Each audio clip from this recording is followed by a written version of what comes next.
you were able to ATM in a way nobody else on their show is. Exactly, yeah, I'm willing to give it all. Now, what's the new game show they have with you? Guess what's in my ass? Mm-hmm. And today, the thing about the dildo, you know, it was a little more spontaneous and it was fresh and everything. It was. You were caught up in the excitement. Yeah, to have it planned today, it hurt. It actually hurt. That was with the dildo. It was a lot more pleasurable. I know that sounds a little gay. Now, what exactly? Because I was coming in when this all happened. I was in travel. So what exactly did you have in your ass? I had in my ass a lollipop. All right, brilliant. First of all, I wouldn't have been able to guess that. And the thing is, they didn't even recognize it was a Boogie Nights reference. Remember the Colonel? Mm-hmm, I like. No, but it was a lollipop in his mouth, right? And hot butter in his ass. Oh, yeah. So you got that opposite. No. You got that opposite. Because you don't want to sit there with hot butter in your mouth. That's true. Shit. I like a lollipop. I'm a simple man. I like a lollipop in my mouth and hot butter up my ass. Hot butter up my ass. And nobody actually even said to him, what? What are you fucking talking about? I'm going to tell you something I wish Fez's dad would have said to him when he was younger. Okay? Yeah. There's a little bit of advice. And it's about picking your friends. And I'll just say this. Those older boys don't like you. They just think it's funny that you stick things in your asshole. I know. So know that going in. I did. You know what I mean? I don't want your heart to be all caught up with, hey, I'm friends with them. Because I have the feeling they'll leave you at the mall. They will in a second. Yeah. I could see. And that's why I plugged Ron Fez noon to 3.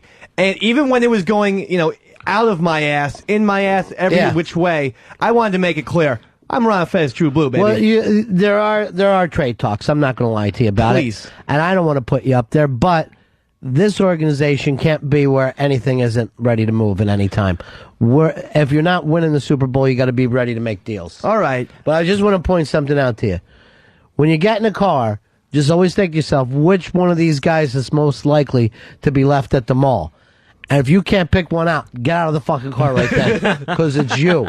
Yeah, I got news for you. They're not going to leave Norton at the mall. I know that. That person would definitely be me, 100%. And when I walked in today, Louis C.K. was there, and for whatever weird coincidence, he's always there when I'm naked or shit. So I just walked in with a cup over my cock and completely nude, and he's like, Jesus Christ, this fucking guy again. So that's how I know I'm not on the inside. Right. I'm not respected by them. It's not like Louis C.K. is yelling, Dave! No, exactly. The way you want it. It was, look at this freak. Yeah. And that's why I was like, Ron Fez noon to 3. Try to get a nickname for yourself with them, like instead of Dave, call yourself D-Dog or something. Just try to get something rolling. I like D-Dog. By the way, I'm putting a bounty out right now on Pepper Hicks for giving me a horrible disease. I don't know what exact. Apparently, my kidney became dislodged and is stuck in my esophagus right now. Of course, I went to my doctor to see what the hell Pepper had given me. And my doctor looked at some charts and just started crying. So I got to call him back tomorrow after he settled this down. But it's something horribly wrong with me. Yeah, and that's why Pepper's playing this. I can't come into work today. Can't make it today. Smart move. Because he knows there will be blood. I tried to get out of it yesterday, and Watley gave me the. Mary took off Monday. Yeah. Jesus. And then my chick screams at me today. Watley takes off 2 weeks every time he has a pap smear, and I go, it's a different kind of partnership. It's an odd one. Now, the only person who actually checked in on me was Deb, the controversial HTG. And because of that, I went out and bought her this DVD. It's a double set, Into the Wild. Oh, nice. So I know you saw the movie Into the Wild, right? Fantastic. Yeah, you haven't seen it all. This is a special features, and it contains never-before-seen bonus footage. And it's got everything in here. Fantastic. So I want you to get wrapping paper for me, Earl, and then wrap this up and then take it over to her to Jersey. And then she'd also made me something to make me feel better. She calls it Jew soup. I don't know exactly what it is, but it's some kind of soup that the Jews love. Here's Steve. Steve, you're on Run of Fez. Oh, Eastside Dave, man, you have got to stay with Ron and Fez. They made your name. I don't want it to even be a discussion. I feel like Iverson right now when, he wanted to stay on the Sixers for the longest time, and there were trade talks. There's always going to be trade talks. I don't want to go. But you don't know what you're worth. You don't know what you're worth till you get out there on that open market. Can't you send him an Earl Pitsy package? Maybe throw in Larry Bird? Dude, I'm going An to intern? It's the only way I can get them to take those fucking losers is to get you and your magic asshole over there. Let's face it. Opie's got a hard on for you. He likes you. He likes what you do. He doesn't know how to bring talent up himself. His staff is fucking awful. Right. Sam and Sam are doing another aborted attempt at a podcast this weekend. They don't know what they're doing. Other than Earl, everybody else has just come on gangbusters on this team. Right. Yeah, and then with the other guys, I mean, the only people you can name are Sam and Than. And you can't, Really, yeah, just a faceless mob. They have some Derricks, they have some Roccos, some Butches. Who the hell are these people? But you know what? I blame Opie because he keeps them in the shade. Where I put you guys out in the sun, I give you, I toil.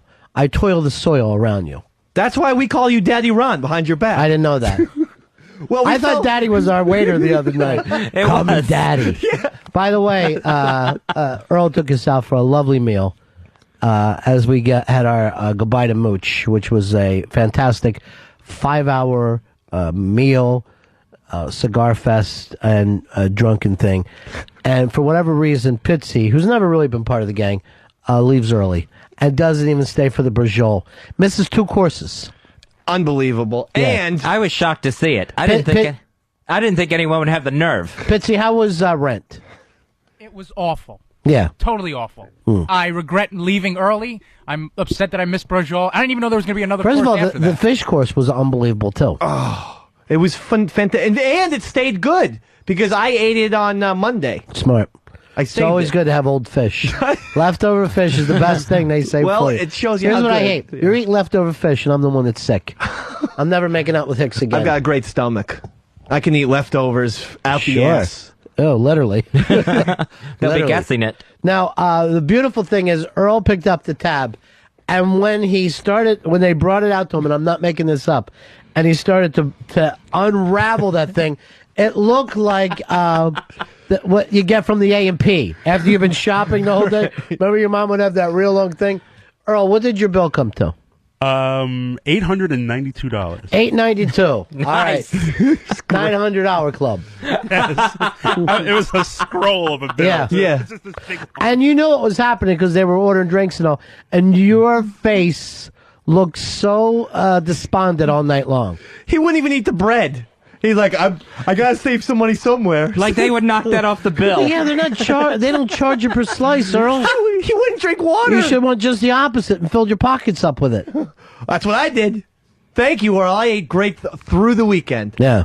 Veal chops and meatballs. Holy It was shit. unbelievable. The food was so good and it just kept coming. Yeah. That's like the As soon as I came in, before I even came back to the table, because you guys were there before me, I came walking up with an $18 cigar that I had stopped and got that at the register and lit it. I mean, there's nothing better than just being self-indulgent every once in a while. No, it's the best.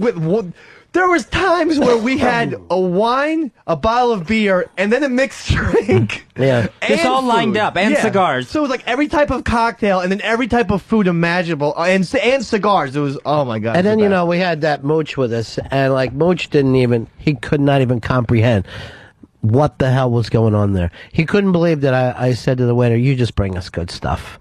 He's like, how do we know they won't just try to be giving us the shite out of the kitchen? Stuff they couldn't move for a long time. He was so funny that night. And you guys were so drunk at the end of the night that it was a problem. And I wanted to leave, but I did not want to leave you there. Oh. I had to get everybody into the street so you couldn't fuck up my gig. So I wouldn't go back there in like a month or so. And the guy goes, no, not you losers. I had to make sure everybody was out the door. Yeah, we definitely got carried away. Once the toast started. Well, yeah. Yeah. And when people are drinking, the toasts come a lot quicker. And it's like Another speech. You can't go 60 seconds without another toast. Right. And then I remember because they started to be cruel about Earl, I said no more toast. I just hurt people's faces because the toast. I mean, the guy just spent $900 on everybody. It was like, to Earl, he doesn't do anything, and he's black. And I'm like, come on.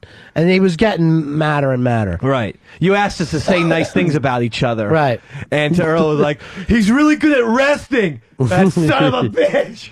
And he just kept drunk. fading more and more into the wall. Like, well, one thing was he couldn't surrender to the bill. I think he realized at some point the bill was going to be huge. Yeah. And couldn't let it go at that point. Was still trying to put a cap on it. Yeah, but it's like when you know you're going to be in a car accident. You know what I mean? You're never going to, it's never going to be comfortable. But he's the king of just weird social situations. Remember, there was a lady sitting behind him. Yeah. And he was like 2 inches away from her the whole time. So much so that at one point his elbow knocks her purse off. What he did is somehow, her purse was on her chair. Somehow he got it off her chair and onto his. And it was the most uncomfortable thing in the world. And he totally ruined those people's first date. Well, we kind of all did. We were so loud around them. Yeah, they were just like, oh my God, these people. And then I heard the guy who's taking this woman on a very nice first date goes, it's not like this all the time. No, it's never This is like a very this. rare occurrence. This is awful. It's like somebody back there was sawing a trumpet in half. Yeah, it was very uncomfortable if you weren't us. You know, the whole night was probably ruined if you weren't us. Right. But if you were us, it was one of the best nights ever. Here's Kevin. Kevin, you're on Run Fez. Yeah, hey, boys. Hey, Earl, you didn't pull a Fez to 150% tip, did you? No, I left a very nice tip. I didn't go beyond and above No, you what didn't leave a Fez nice tip. You told me the tip came with the bill. did. Yeah, but I added something to that also. Just What- to make it around and round it out. How much did you throw in? A 10 for the trouble, Earl? Yeah. I think it was like I think the gratuity's like 158. I rounded off to an even 2. All right, nice move. That's $200 for Daddy, and Daddy takes care of us. That was a nice tip. Surprised at that. But the food and the service was great. He was I know. a pisser. He was the best. I love that guy. I get him every time I go down there. And I like having a guy you can trust to bring your food out that you're going to like. Because whatever that spinach garlic pasta thing was out of this world. All the pastas were amazing.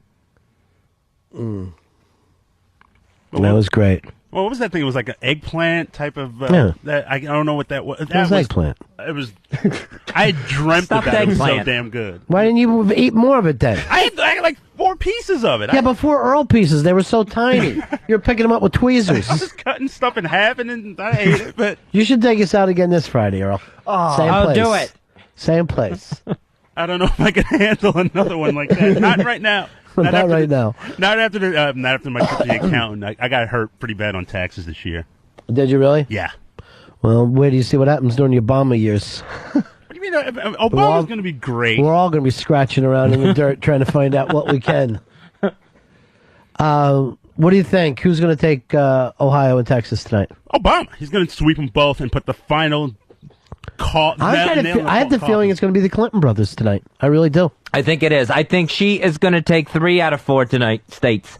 Well, 2 only matter. Only 2 really matter. Ohio and Texas. Yeah. No one's sitting up at night wondering who won Rhode Island. That's like fucking winning East 65th Street. I think in Ohio. It's the same size. The same amount of people live on East 65th. I'm not even fucking making that up.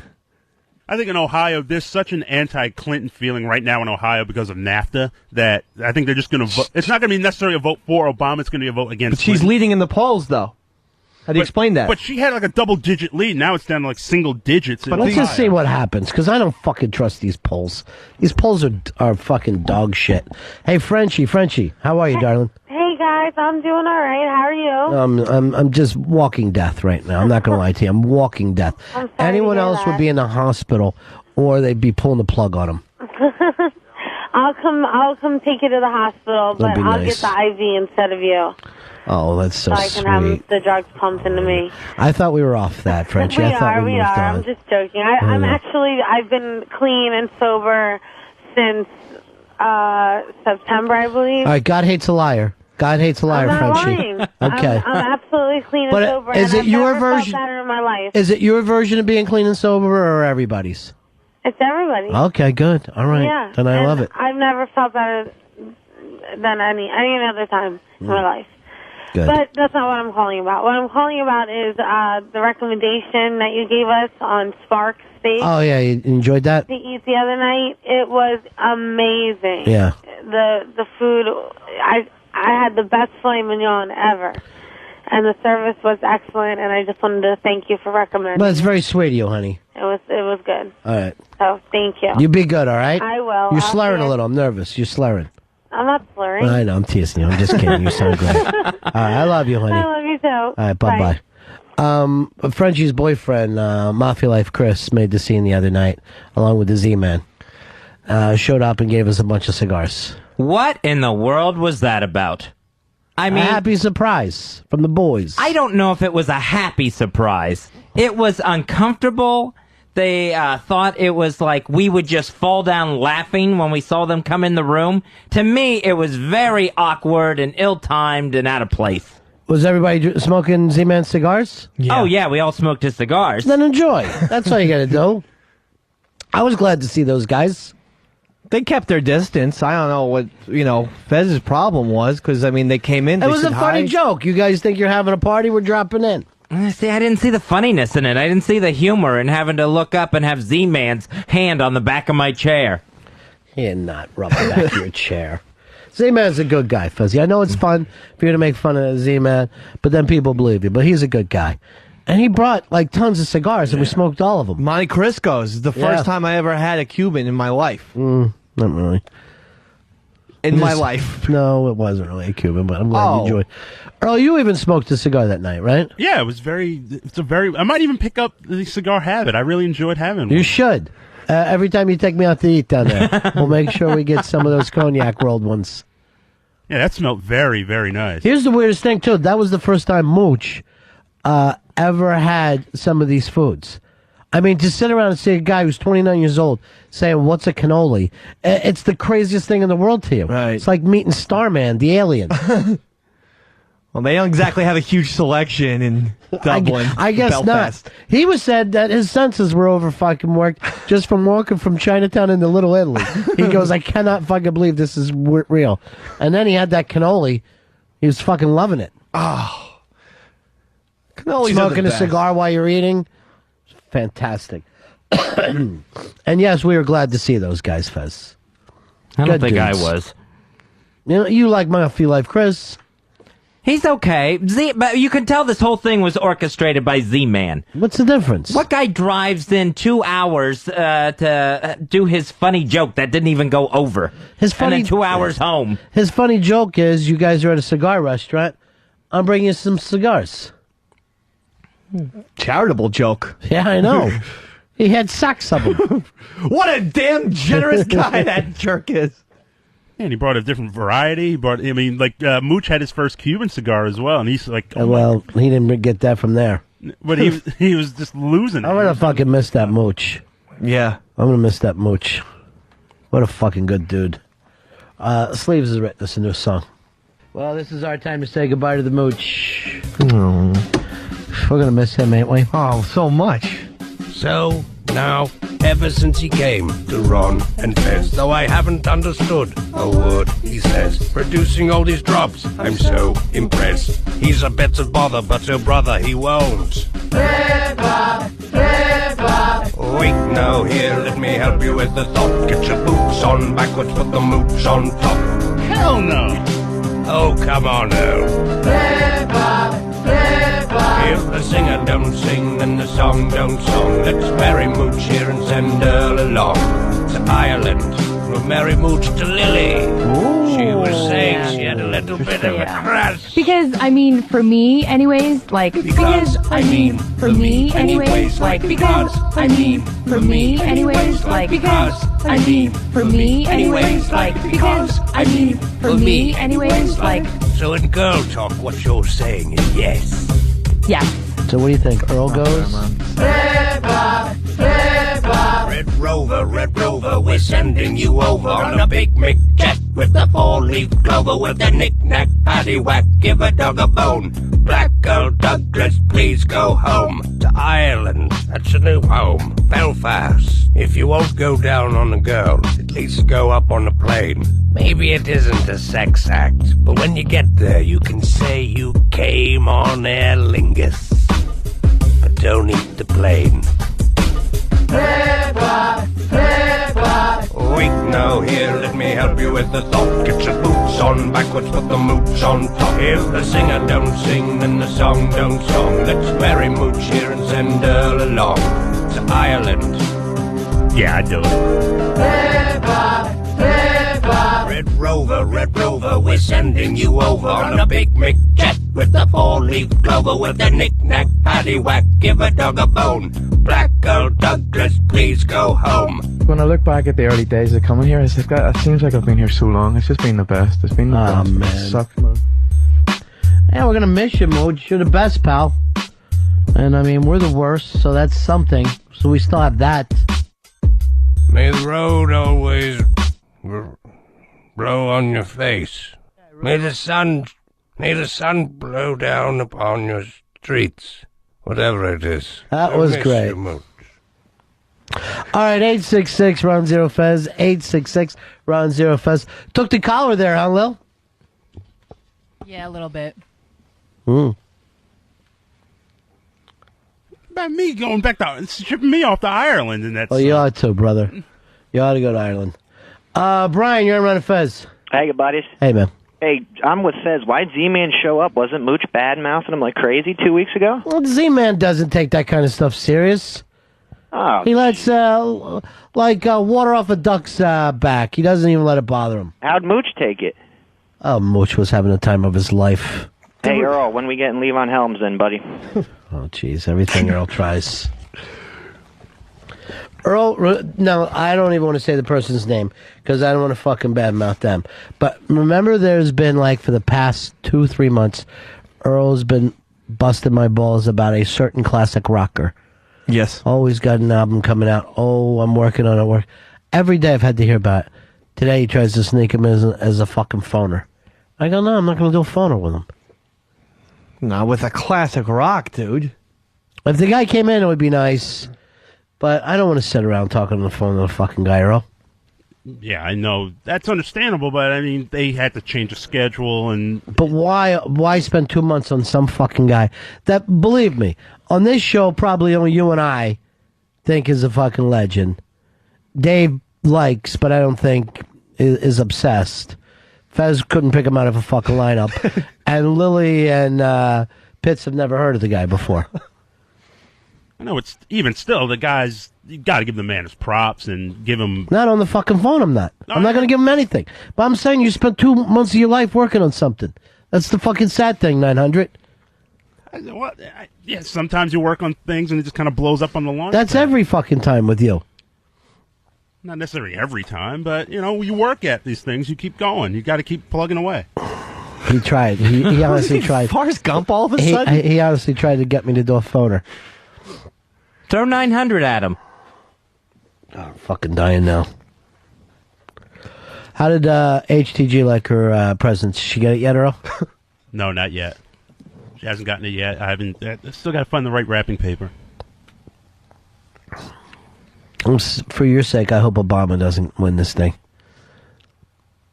Oh, he's going to win tonight and march all the way to the White House. If he wins these two tonight, it's over. Oh, hell yes. Yeah. Yeah. Gone. Yeah, there's not enough left. There's like 17 states left after tonight, but that's still not... They're all too little, except for Pennsylvania. Didn't make a difference. I don't even think it's that. Not even that. She would have to win. He would have... She would have to win all the states by 70% to be able to beat him in delegates. So it doesn't really matter what size the states are. Just look at 70% across the board. She can't fucking pick that up. She has to pull out some numbers. Hey, thanks for falling for the bit today, Ope. The other thing, too, was she has to say to herself, I'm going to destroy the Democratic Party on my way out the door. That is her goal right now. Well, the Democrats are not going to allow her to continue on if she loses these two. I honestly think they're going to try everything, and I think even Bill is going to at some point say, "Look, we're Democrats. We can't, just take the whole ship down." So I think they like being Clintons more than they like being Democrats.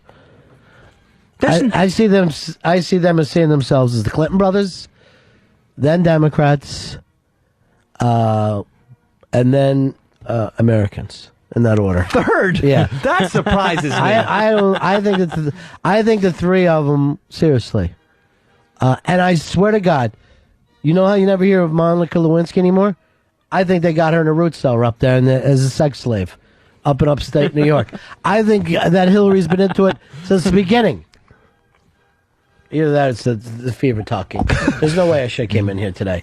It's a fucking gigantic mistake. Is the show over yet? No, it's not over. 2.5 hours. That's how much we've done already. Okay. That gives us one more half hour to do. To go. Did you watch any movies over the weekend? Yeah, I watched movies on my eyelids. I was fucking hallucinating. Thanks for checking on me, by the way, too. It meant a lot. I didn't know you were sick until late on... I sent you 7 emails saying help me. What did you think those meant? I didn't hear from you. I didn't hear from Watley. All I heard from Earl was about trying to get a whole classic rock guy. Would you be interested in a phoner? I go, no. He wanted me to do a 15-minute phone call with the guy? Yeah. Please.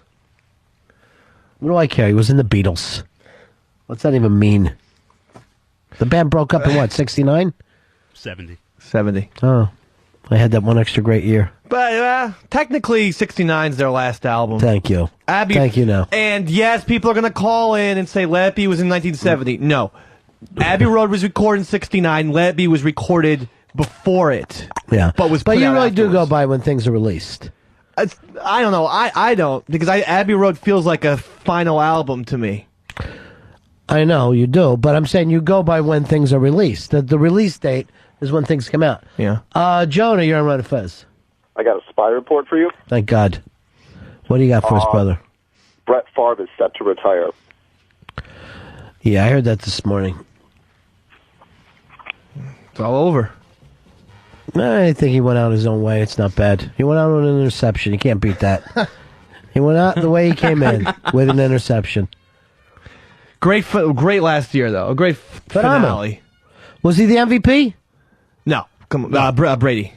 No, but should have been, in my opinion. You can't take away from him. Brady had a historic year. Yeah. A record-breaking year. He still had 28 TDs, Favre did, with 15 interceptions. Almost half of fucking Brady's. You think Favre should have got it because you hate the Patriots and you hate the city of Boston? I hate the city of Boston, yes, but I mean, he did more. He really did How more much or less. money for you to join the Red Sox Nation? Would you join the Red Sox Nation and dress in Red Sox gear for $100,000? There isn't enough money in the world that would I want you ever to be, make swear me to join God, the Red honest. Sox. Never. $1 million.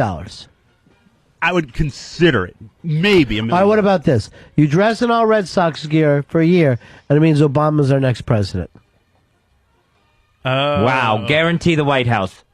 I couldn't do it. I would have to give up Obama's presidency. This is why the motherfuckers are always going to be back burner. They won't do whatever it takes. Great priorities, too. I know. Your first president or just wearing another team's jersey. That's true. This will be your first president. This will be your George Washington. Right. George Washington Carver is what you ought to call him. So you can't wear it's the hatred is so deep seated. You can't even consider wearing a Red Sox shirt. Would you wear Celtic stuff? No, Celtic green is awful. Earl, that's ridiculous. I can't imagine he would turn down the money. We were talking about Obama. Forget the money. Obama. This is your way of destroying the United States, and you're turning it down? This would be your 9/11. Wow. You know what? From now on, we should start saying November 2nd. 11/2. You know what? Ever since 11/2/08. It will be a mighty fine day when Barack Hussein Obama has become. Why you got to throw in the Hussein? I thought that's what you got mad about. Well, that's his full name. And I know, but you get mad when other people do that. Well, they say it sarcastically. They'll say like that. Who was that guy? That Cunningham guy. He was like Barack Hussein Obama. What Cunningham? Billy Cunningham from the old Sixers. And why is he also throwing in a bad George Clooney, Michelle Pfeiffer movie title? One fine day when Barack Obama wins. Steve, you're on Fez. Hey, what's up, Ron? What's up, Fez? Yeah. Look, I'm a diehard Yankee fan. Diehard. I got tattoos of Yankees all over me. Give me $100, I'll put it on Red Sox. Are you kidding me? Earl, you're an idiot, man. $1 million, you won't do it? I'm going to send you to the big-ass prize closet for being the last honest man in this country. The last honest man in this country. 866-RUN-0-FEZ. 866-RUN-0-FEZ. Here's John. John, you're on Fez. Nah, buddy, it's Decoder 227. All right, my man, what's up? I wear a cum-stained, cum-dripping jersey to keep Obama out. Dude, you'd wear a cum-stained jersey on every Friday night of your fucking life.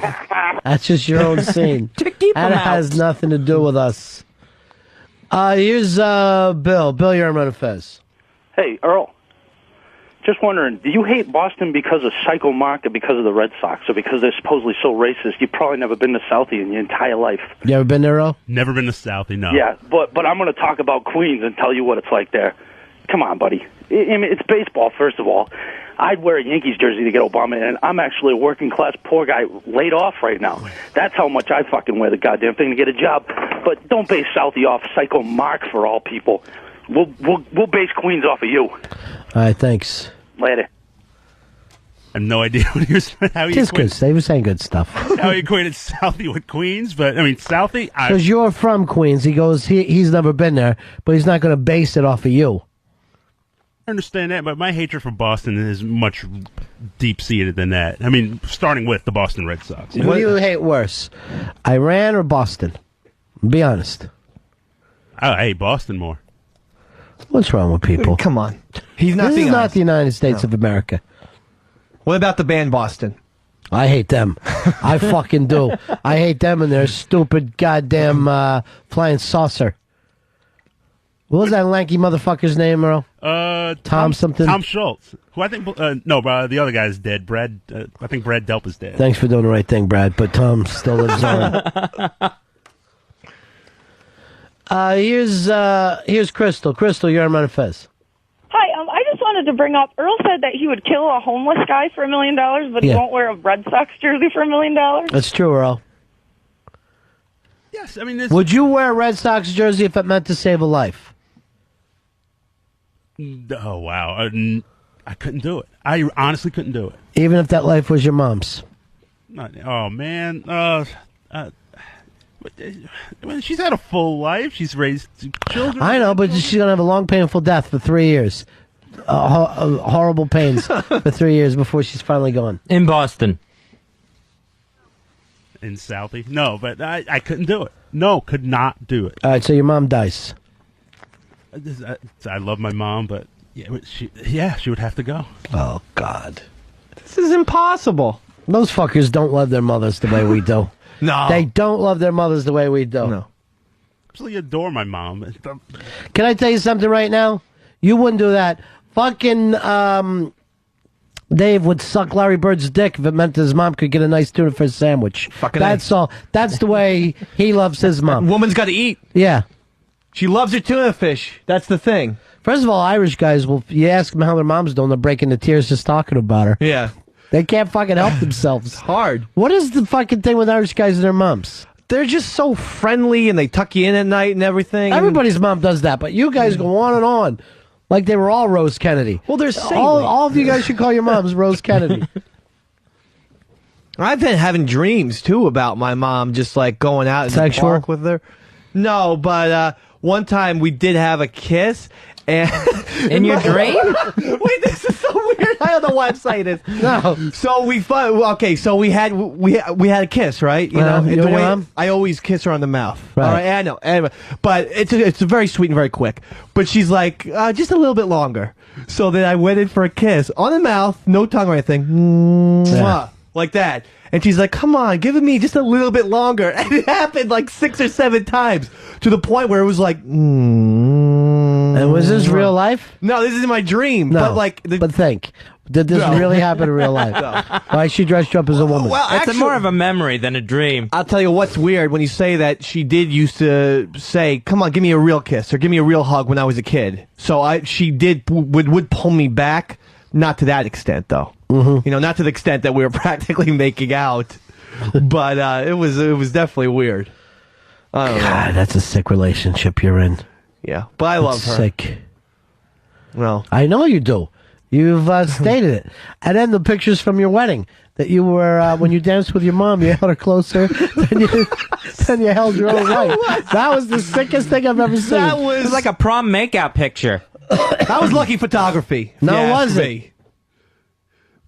Speaking of Red Sox Nation, did you see what Hank Steinbrenner? I know I'm changing subjects. Did you see what Hank Steinbrenner said? That was hysterical. I love the fact that we got a new Steinbrenner who's just as nuts as his dad. He's worse. Yeah. The actual Steinbrenner, people would pretend that he's Darth Vader, but he didn't actually speak like Darth Vader. Yeah. Saying that, you know, the Yankees will be on top at the end of the year and will restore order to the universe. Yeah. That's a direct quote.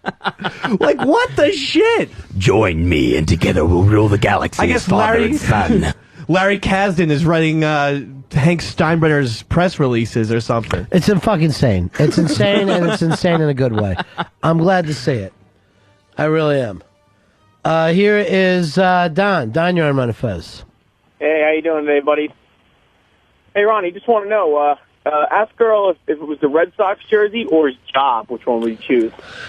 Earl, if we told you, all right, now your uniform is to wear Red Sox gear every day, or else you're out of here. You're Alpha XM. What would you do?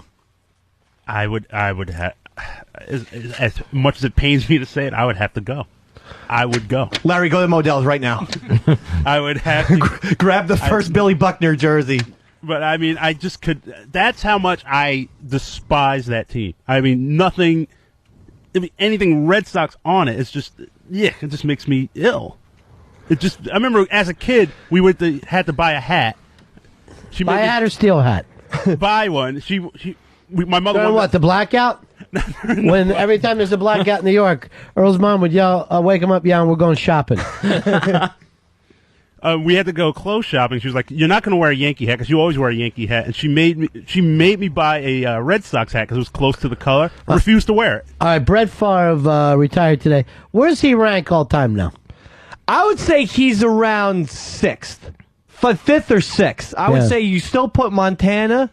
I would say you would put Johnny U's got to go above him. Montana, Yep. Johnny U, Elway, Brady, Peyton Manning. That's 5 right there. I would say Favre is right after Peyton Manning, number 6. What about an Aikman?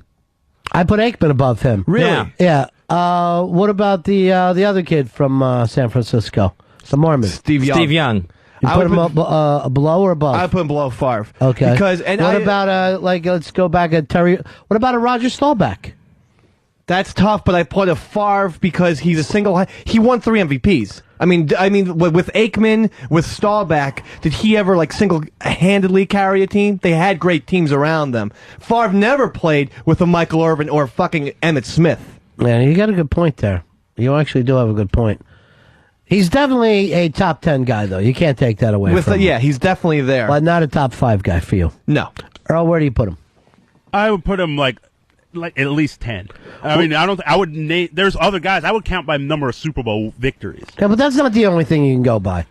And you got to agree with some of the stuff that Dave is saying. That he did a lot of things. I mean, just the fact that he could keep playing and played at a high level was very fucking impressive. Patrick, you're on Fez. Yeah, you got to put Terry Bradshaw on that list. I don't. I mean, yeah. I don't put him anywhere near that list. Yeah, he has the steel curtain. He has so much going for him. Yeah. He has a great home crowd. I got news for you. I think Terry Hanratty could have won with those fucking teams. David, you're on Fez. Hey, Ronnie B., how about Tarkenton and Jim Kelly? Jim Kelly, hard-nosed player. They both lost 4 Super Bowls in a row. Tarkenton, actually more, because he held a lot of records for a lot of times. And you could say a lot of the same things. He struggled with different teams, Right. and still was able to play. Yeah, and Tarkenton actually is kind of like Favre with the scrambling and all that. Andrew, you're on Run Fez. Hey, what's up, Ron? How you doing today, pal? Good. Listen, the idiots Eastside Day forgot Dan Marino. No, we have Dan Marino ranked as 23rd all time. 23rd. Yeah, all right. Yeah. Well, listen, because he's a loser. Favre broke all of his records, so now he's not the greatest passer of all time, and he doesn't have that ring. I mean, Peyton was passing Marino's records. Favre passes Marino's records. He keeps getting knocked down further and further each year. Yeah, I mean, by the end of it, you might have Brady, Peyton, and Favre all with above Marino with his records, so that's going to hurt him. And again, I don't go by records. I think it has to be more than that. I agree. You know, I mean, it's the way you affected your time. Here's Derek. Derek, you're on Run Fez. Hey, what's going on, guys? Yeah. Yeah, Troy Aikman ain't no top 5 guy. Come on, you're crazy. I'm going to tell you something right now. I think if you were going all-time Cowboys quarterbacks, you would still put Staubach above Aikman. I honestly believe that. I mean, if you Aikman had never to set say, any passing all right, records. we got one game, and we're saving the planet Earth. All-star team from those things. I think we want to start fucking Staubach. Staubach, Staubach was a lot more adroit at comebacks. And he could also take off on you, too. Yeah. And I never could stand the Navy motherfucker. I'm not even saying that. Here's Dick. Dick, you're on Run Fez. Hey, Ronnie B., does Earl have Doug Williams ranked above Favre? Earl has Jefferson Street Joe Gilliam ranked above Favre right now. I can't go by you, Earl. It's like getting a list from Spike Lee. Let's talk about our Madison shoes. Here's our good friend. It's Madison Tom. How are you, Tom? Hey, pretty good, buddies. How's it going? Good. God, you got to put Brett in the top 5. I mean, I don't know if he's equal with Montana or not, and I'm a cheesehead, a diehard, but he's fantastic. His durability alone. You know, let me tell you something. He is not the Packer quarterback with the most Super Bowl rings. Again, is he your all-time Packer quarterback? Bart Starr. You would say if you're still picking. All right, give me the all-time Packers. It would take a lot of balls not to say Bart Starr is the fucking not number one. It would take a lack of a historical sense not to give it to him. Because not only did he win the first 2 Super Bowls, he had 3 or 4 championships before then. Right. But people don't read any of their history. They don't know their history. And he was also like a true field general. He called his own plays, and he didn't get everything sent in from the booth either. Why you got to start attacking modern players? Now you sound like Bradshaw. I don't think you can contend the top 3. How about that? Montana, Unitas, and Elway, I think, are right now in a level above everyone else. Would you at least give me that? I don't know. You wouldn't give me that? I don't know about Elway. I got a fucking Elway problem. 5 Super Bowls. See, the thing is, his career turned. He became an immortal with those last 2 championships. Absolutely. So right. now you're looking at 5 Super Bowls over a long time, period of time, back to back to go out. Did he pick up MVPs for that Super Bowl? The second one. The second one, right? Here's First one was the Rob. Rob, you're on Run Fez. Hey, what's up, buddies? Hey, I got to say, is best quarterback a team thing or an individual thing? As an individual, I don't think there's anyone better than Favre. He's got the durability. He's got almost every record. He just doesn't have as many rings as the other guys. Durability, to me, is one of the best things I like about him. And one of the things that people hated, that he was a gunner, is one of the things I like. Yeah. I want to see a guy go, I'm gonna go for it all right here. He's entertaining as hell. Yeah. You have to say that about Favre. He's like the usual suspects. There's twists at the end of every Favre game. He was like Kevin Costner in Tin Cup. That was going to be all or nothing. Right. Well, every crazy pass was a nice surprise. You didn't know how it was going to end. You got a couple seconds there to wait to see what was going to happen. Dave, you're on Run Fez. Yeah, hey, Ronnie. I just want to tell you, the old guys have made their place in the quarterback, Hall of Fame here. They should be first, and then these younger guys should be ranked underneath of them. It's really tough to decide, but, the fact that none of these guys know who Sonny Jurgensen or Y.A. Tittle was doesn't mean that those guys did not go out and play big in their times. Right. You know? Yeah, I mean, it's difficult to look at football pre-Super Bowl era. But people do the same thing with movies, you know? Yeah. They act like movies go back to, Pretty in Pink. Right. Here's Wade. Wade, you're on Run of Fez. Hey, Ronnie, you sound like $500,000 today, buddy. I'm telling you right now, I owe money today. This is insane. This may be my last show. Oh, please. This is it for me right now. 3 times during the show, I almost fucking fainted. All right. We got to get you some water and... No, look who's now starting to care about me. Maybe some tea and honey. You know what I love? One guy on this show cares about me. Get some tea and honey for this man pronto.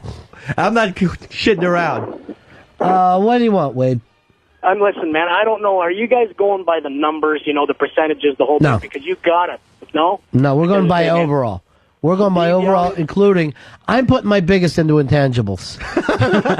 I'm putting my biggest into things I cannot describe. And charity work. All right, buddy, because Steve Young's numbers are right there, man. They're at the top of the freaking list, but I understand what you're Well, saying. you got to remember something.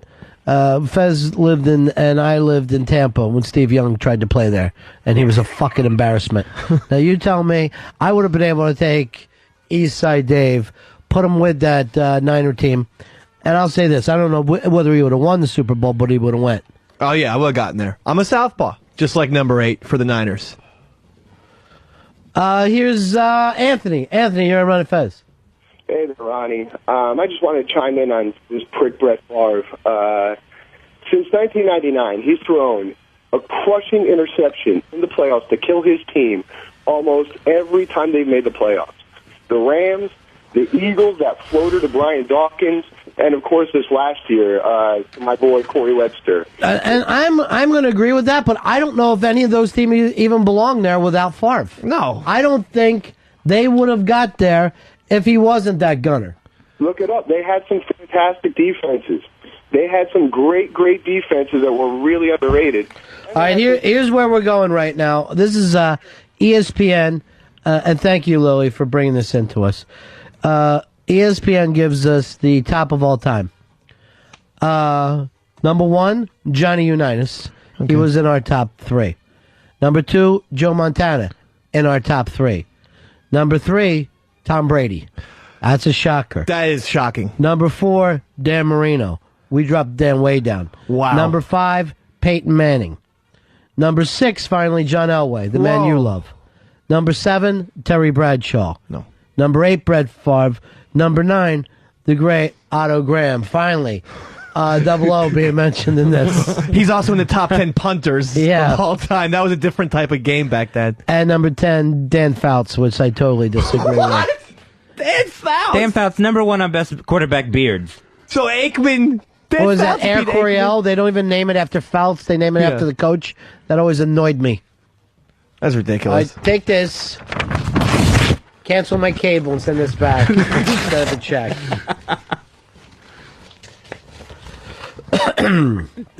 Bart Starr didn't make that list. Staubach didn't make that list. I don't even think Bart Starr ever threw an overhand pass in his life. I guarantee you, Sean Salisbury, that meathead, made that list. Because that cannot be made by a real football academic. And that's you? That is me. Steve, you're on Run of Fez. Whoops. Steve, you're on the Run of Fez show. Hey, what about Joe Willie Namath? No, Joe gets the biggest upset of all time, and that's plenty for him. He didn't have the knees to put together a real fucking career. No, but it is amazing when you see those old tapes of Namath, how much of a gun he had. Like, oh, yeah, man. That goes, underappreciated, but it seemed like he could throw it almost as hard as Elway. No, he could, but he had bad knees by the time that he was in college. But he was known, it was the $1 million arm and the 10-cent knees. Right. That was the handle they put on him. And in the meantime, he had to play drunk. And not a lot of guys could do that. Yeah, another name that's not on this, Ken Stabler. Ken Stabler, please. The snake? If there were, did you ever see him drop back 3 and fucking duck? I'd tell you, yes, he had a great beard. I'm not going to take that away from him. But I always thought Jim Plunkett won 2 after Ken Stabler was out. Jim Plunkett, Mr. Fucking Nobody. Yeah. Yeah. Roethlisberger, he's in the over $100 million club now. For 8-year extension, $102 million. All right, move him to the top of the list. According to a new book out this week, Little White Lies, Deep Dark Secrets, it says women are better liars than men, and they do it as a survival technique as well as to get what they want. Better, or they lie more? They lie more, and they're more successful liars. I agree. So with I that. guess they're getting caught in a lie less than a guy does. So how do we know when they're lying? This is what they've confessed in this survey for this author. But I don't see how you can come up with this. What are they lying about? I mean, to me, to lie, I mean, you got to get something out of it. Like, I don't consider a lie when someone goes, "Oh no, your hair looks great," and it doesn't. That's not a lie. Well, I think a lie is, give me the money, and I'll be back here in 2 hours with the Coke, and they never see you again. To me, that's a great lie. See, they're including all the lies, big lies and little white lies. See, I don't consider a white lie the same kind of lie. A white lie means you're just saying something nice to somebody. That's when you lie for the other person and not yourself. If they're counting white lies, then, I mean, I think almost every human is through the roof with white lies. But I think women will do it more than men. I think women will try to make you feel better about yourself, where I don't think men necessarily do that. No, that's true. I mean, it would never dawn on me to go, Dave's having a bad day. Let me think of something to say to him to pick him up. I couldn't do that. Women do shit like that all the time, though. You know what I mean? Yeah, they do. They do. And I know, like, women will always say, like, if they, like, you know, friends of ours, if they think I'm being too rough on you guys or whatever, they'll always come back and say something nice. And I always laugh because I'm like, you think this changes anything? You know? If anything, it's just only going to make me pick on them more. Please, words to the women doing that. Stop immediately. It's Deb. Oh, okay. Yeah. I should have good known that. All right, here comes Lily. Lily, thanks for wearing a scarf today. It looks really nice. Thank you. And you did very good eating the other night. You I scared a did. couple of us. I know. I can eat you guys under the table. Oh! Nah, Doubt. You can. I actually disagree with you, Ron. I actually think that men actually lie more often, yet their lies are a lot smaller. All right, give me the example. Like, when men lie, I think they just sort of don't tell full truths. Like, where is this going? You know, I don't, you know what I mean? I think that they just sort of lie to kind of spare feelings. But I think women lie less, but their lies are far. All right, give me far a worse. womanly lie. Give me a lie that a woman will tell us. I lost the baby. You know what I mean? Like, just to make men feel bad. Oh, there's women who do things like that. They will say stuff like that? Oh, yeah. But what happens when you're a person like me and it doesn't affect me even slightly? Yeah. That's where your lies don't work. Their powers have no effect. Good news. And that's good for all of us. Yeah, I do think that women do tell bigger lies. But if you look at real con men, it's going to be a man. And if you look at guys that are like the best lying salesman, it's going to be a man. It's never a woman. I'm not falling for this story. I'm not believing it. I think this is women trying to act like they do something that they don't. I'm not saying women don't lie, because they do. I just think their lies are a lot bigger and have a lot more consequences than the lies that men tell. And I'll tell you something else. Women go around trying to catch the other women in lies. Yeah. Instead of going, like, where a man will lie for his buddies. And I'll give the Glenn Ross situation. But you'll never have 8 women together trying to think, hey, how do we lie to rip people off? There'll always be a couple going, this isn't right. We need to do something. As a matter of fact, I think, if anything, women lie for men. Oh, yeah. I'll think of, like, Mikey D's wife, where she will go out of her way to say, oh, yeah, Mikey was there. Mikey's not necessarily going to do that for her, though. Right. You know? Yeah, and the women can always email. Because women seem to be more trustworthy. So if it comes from a woman, Dave, his uncle died, so that's why he wasn't able to come up to your party or something. Well, let's face this. With women, we want to believe you. We want to believe. Well, we're better at it. So, no, we want you to be all the things that you say. When you come to us and say, I only slept with 3 guys, we want to believe it. We know it can't be true. We know you're 30, but we're thinking, oh. She's a good person. Yeah, she is. Yeah. She didn't lead her uncle on. So sweet. Yeah. And then you tell your friends, Shilly's been with 3 people. Yeah, then they all laugh. That's awesome. Nathan, you're on Fez. Hey, what's going on, boys? Yeah. Hey, I think women lie more than men because they wear makeup every day. They wear high heels. They're not that tall. You know? That's kind of an interesting thing. I mean, is makeup and high heels, are they lies? I mean, let's face it, if a guy wore lifts, you'd think he was a psychopath. That would be considered literally crazy behavior. And women do it all the time. But there's nothing better, and I know that it's uncomfortable, but your calves look so fantastic.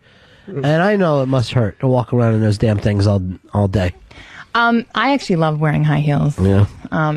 But I don't think it's a lie. I remember when you said you could eat us all under the table? That was funny. I meant it in the not dirty way. Well, then I don't want to hear it. Oh. Go back to lying. Here's Nick. Nick, you're on Run of Fez. Yo, what's up, guys? Yeah. Listen, I agree with Louie on this one. I think men have a lying about them that's second nature. The braggadocio, all that stuff. Men are always Bravado lying, is a manly whereas thing. women need an emotional attachment to something to create a lie. Yeah. Usually women's lies have more impact on lives, and men's lies are just everyday things. See, here's the thing, though. I hate when men lie, and women, it just doesn't bother me in any way. Anything they say is okay with me. It doesn't bother me. Look, I never trusted him since I was 12 because the girls would always say, "Oh, sense of humor is all that a girl wants," And so then I would make little jokes and be the class clown, and then they'd be like, "I'm not kissing this redheaded retard." Well, you have a problem of going overboard sometimes. Yeah, and your humor isn't all that funny. They Your were humor laughing. is No, at you. Yes, they were laughing. laughing. I got something in my asshole thing. That's laughing at. It hurts too. I know. Yeah, But that's the older boys. all right. They're not your real friends. They're going to leave you at the mall. No, you're my friends.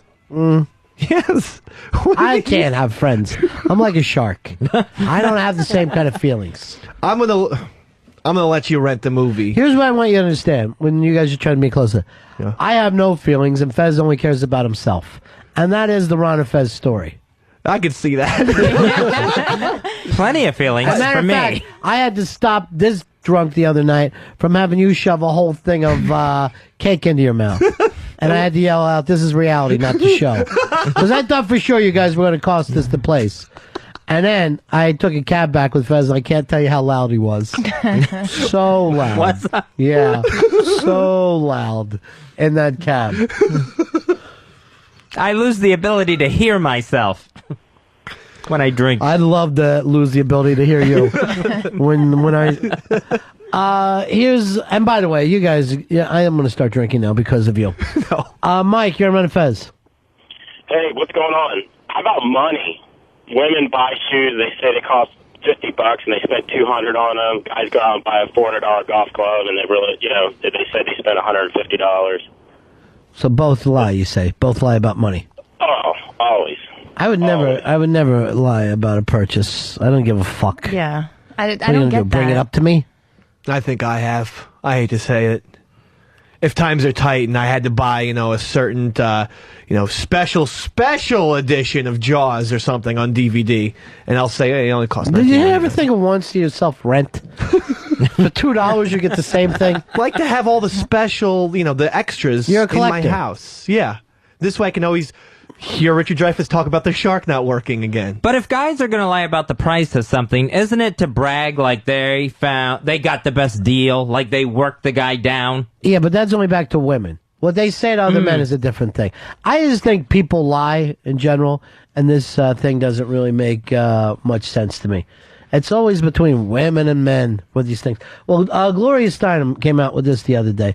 She says it's tougher for Hillary to run as a woman than it is for Barack Obama to run as a black man. That there are more prejudice against women in this country than there are about black men. Now, I'm going to ask Lily, what do you think of that? I agree with that. 100%, You agree? Yeah. And Earl? Disagree with that. Absolutely disagree with that. Number one, because there's more women in this country. There's more women in the country. Doesn't necessarily mean women are voting for women, though. If you've noticed this thing, I mean, we're talking about a sense of history. It amazes me how young women who don't even know who Gloria Steinem is, they have no idea the things that those women's liberations people moved apart. What's the difference in this country now between 2008, let's say 1958? What the difference is for women? They've definitely moved things along. and none of the young women are appreciative. Yeah, I mean, and I know I brought this point up once before, but women haven't even had the right to vote for 100 years. You know, they gave black men the right to vote before they did women. You know, so it really shows what this country really thinks about women. Now, and how many of our friends you think are misogynistic compared to not liking blacks? I mean, we have quite a few friends that basically act like they despise all women. Yeah, I think the numbers of misogynists far outweigh the racists. Yeah. With friends of ours. And then even some women we know are misogynistic. HTG doesn't like women. Lily, do you pick up on that heat sometimes? That people don't think women are able to do things? Well, I mean, look, walking out of this building, Yeah. you know, a man's more likely to hold the door for me than they would for any one of you guys. And does that bother you, though? It doesn't bother me as much as it's like, well, why are you doing that? Because you think I'm helpless? Or like, you know, even when I put groceries in my car, people are like, Fez, let you me hold help you with that. doors open for women? Yes, I do. Yeah. Dave? Yeah. Earl? Yes, I do. So do I, too. And that's an annoying thing? I mean, I don't mind it so much, but I just want to know why it is that they're doing that. 'Cause I like they to wouldn't watch do that it for ass go another by. man. I'm not going to lie to you. I like to watch that ass go by. I sometimes do it for other men, but I will always do it for women. But I just feel like people are more like, they want to cater to women more and like help them. But why is that a bad thing? Well, obviously Because we it is think if you're you- helpless. Exactly. You know, because we're like, you know, Hillary wants to be president, and it's like people are still like, well, can a woman really handle that? You know. But if you look at it this way, Earl, and I know that you think there's a lot of racism, but all of us have had a black guy as a hero at some point in our life. Some sports star or whatever that was like, yeah, that guy's my hero. Or even a, you know, hip-hop or rock performer, a black guy, or an actor that you're like, that guy's a hero. Have any of us guys ever had a woman as a hero? No. I mean, I can say that flat out. Not only that, I do not own a CD with a woman vocalist. Earl, did you ever have a woman as a hero before? Yes, I did. As a kid, I loved Pam. Let me guess. Mom's Mabley? Not Mom's. I loved Pam Grier as a kid. No, you were in love with Pam Grier. Yeah, that's a different you thing. You didn't want to be Pam Grier. It wasn't like she was your hero. Sure, I didn't say we all didn't have a woman we wanted to tag. I'm saying, did you ever have a woman as a hero? Well, not as an object, more of as an object of desire, not as That's a hero, different. yes. And that goes to show your prejudice. Right. I always thought Jane Pauley was really good looking as a little kid, but I didn't want to be her. I wanted to be Brokaw. Here's Craig. Craig, you're on Fez. Hey, how's it going, guys? Yeah. I was just calling to tell Lily, you know, while I was being raised as a kid, I mean, I was pretty much taught that, you know, opening the door for a woman or helping her with stuff was just polite. It was just the right thing to do. Yes, but now you're an adult and you're hearing a different thing. I mean, I can't understand when people go, well, I was raised that way, and feel like they have no choice now. You know? Yeah. That always amazes me. Now, does it dawn on you with what Lily's saying is true or false? Oh, he just hung up. Here's Ben. Ben, you're on Fez. Hey, what's up, guys? Yeah. I was just saying, Lily is falling into that trap that a lot of women do, where they confuse manners with sexism. I mean, what do they want? They want us to be like brutes, or do they want us to be, you know, polite? Lily, what do you say back to that? I'm just saying there's a difference between being polite and being sexist, because you're more likely to help a woman with something before you would a man. And I just think that there's like an underlying. What do you say reason to about that, it. Ben? So she's saying you're not being polite. You're seeing her as being weaker. No, I still think it's a manners issue. And I think But would you go out of your way to help a man with things? because a man can handle himself. See, then that is fine. what it is. So Ben, this thing that you called politeness is basically saying I'm stronger and more able than you are. How could you not see that as something that would fucking piss her off?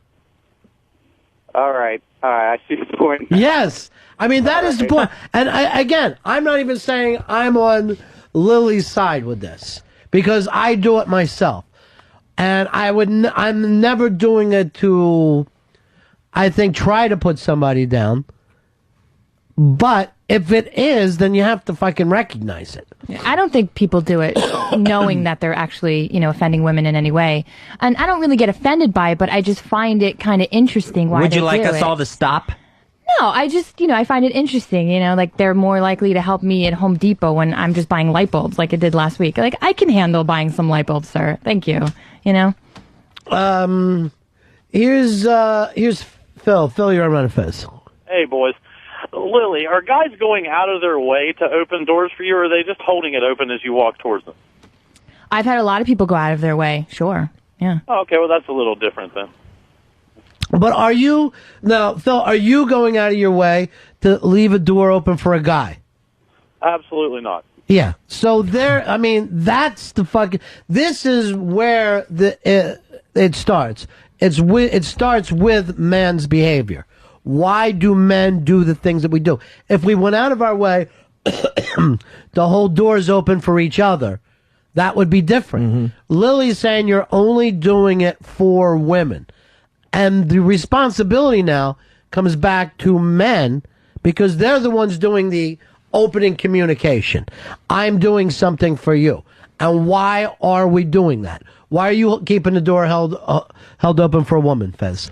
Because it seems like a lot of times the door seems like actually it's physically heavy, and it feels like a woman needs the door held open for her. How could that be? You know that if you're not there, Lily's going to be able to get through the door. So that doesn't make sense. What about for you, Dave? For me, it's just, they're more attractive than men, or if they're older, they remind you of a parent or something. And at some point, that makes you feel somehow good about yourself. Exactly. I'm doing something nice for women. What about for you, Earl?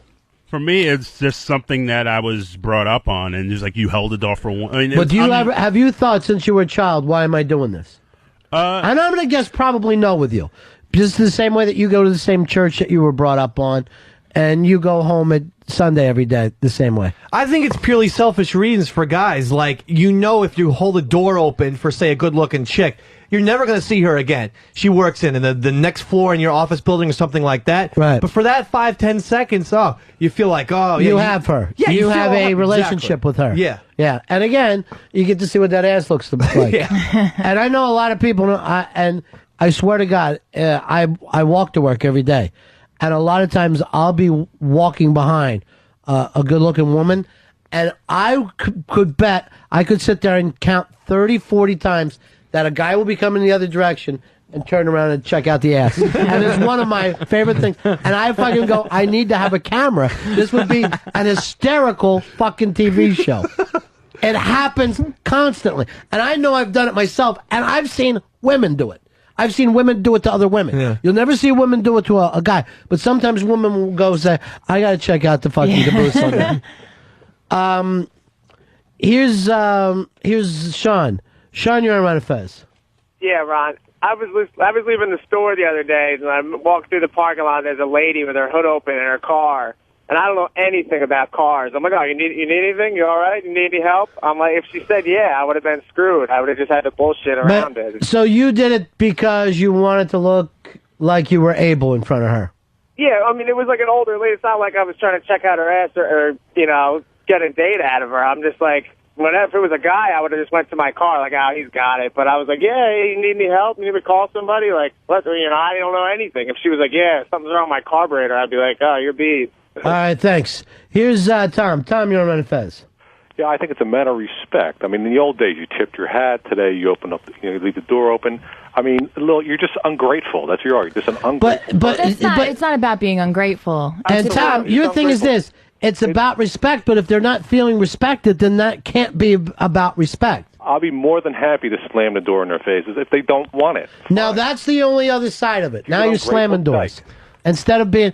But the point is, do you go out of your way to respect men? Do you hold doors open for men? No, let them open up their own door. They can handle it. So then it's the opposite so that's of not respect. But I don't respect men. I respect women. How do you respect them if she's saying, I don't like what you're doing? Well, if they don't like it, it's a matter of respect. It's almost like it's like you're gracing down to them. Oh my God, here's a woman. Let me help her out. It's a matter of respect. If they don't want it, It's just ungratefulness. It's not respect because you're basically saying that women are not equal to men. So that's not respect. Well, they're not. They're not. Men and women are different. So your issue is with women not being equal with men. Then that's not. Here's the funny thing: is he's using the word respect as a lie. It's a lie, and that's what gets to me. He hasn't come up. He said, "This is about respect. Do you think they're equal with you?" No. So that's not about respect at all. Not. I mean, let's face it. They are different. Men and women are different. I'm sorry. That's just the way it is. In what ways? In strength. And strength, but these doors are, you're not pulling a car off of them. They can open doors on their own. Women are very capable these days. Yeah, in the old days, I mean, women weren't allowed. Oh, it's 2008, sir. It's not 19. It's not freaking 1774. You know what I mean? It's fucking. It's 2008. So this really annoys you a little bit, Lily. Yeah, I had 2 years ago. I had a flat tire. Right, I know how to change a flat tire. Mhm. Very proud of that. You're the only person on this show that can. 6 cars stopped, men. Right. Do you need help? No, thank you. I'm fine. Thank you. Are you sure? Yes, I know how to change a tire.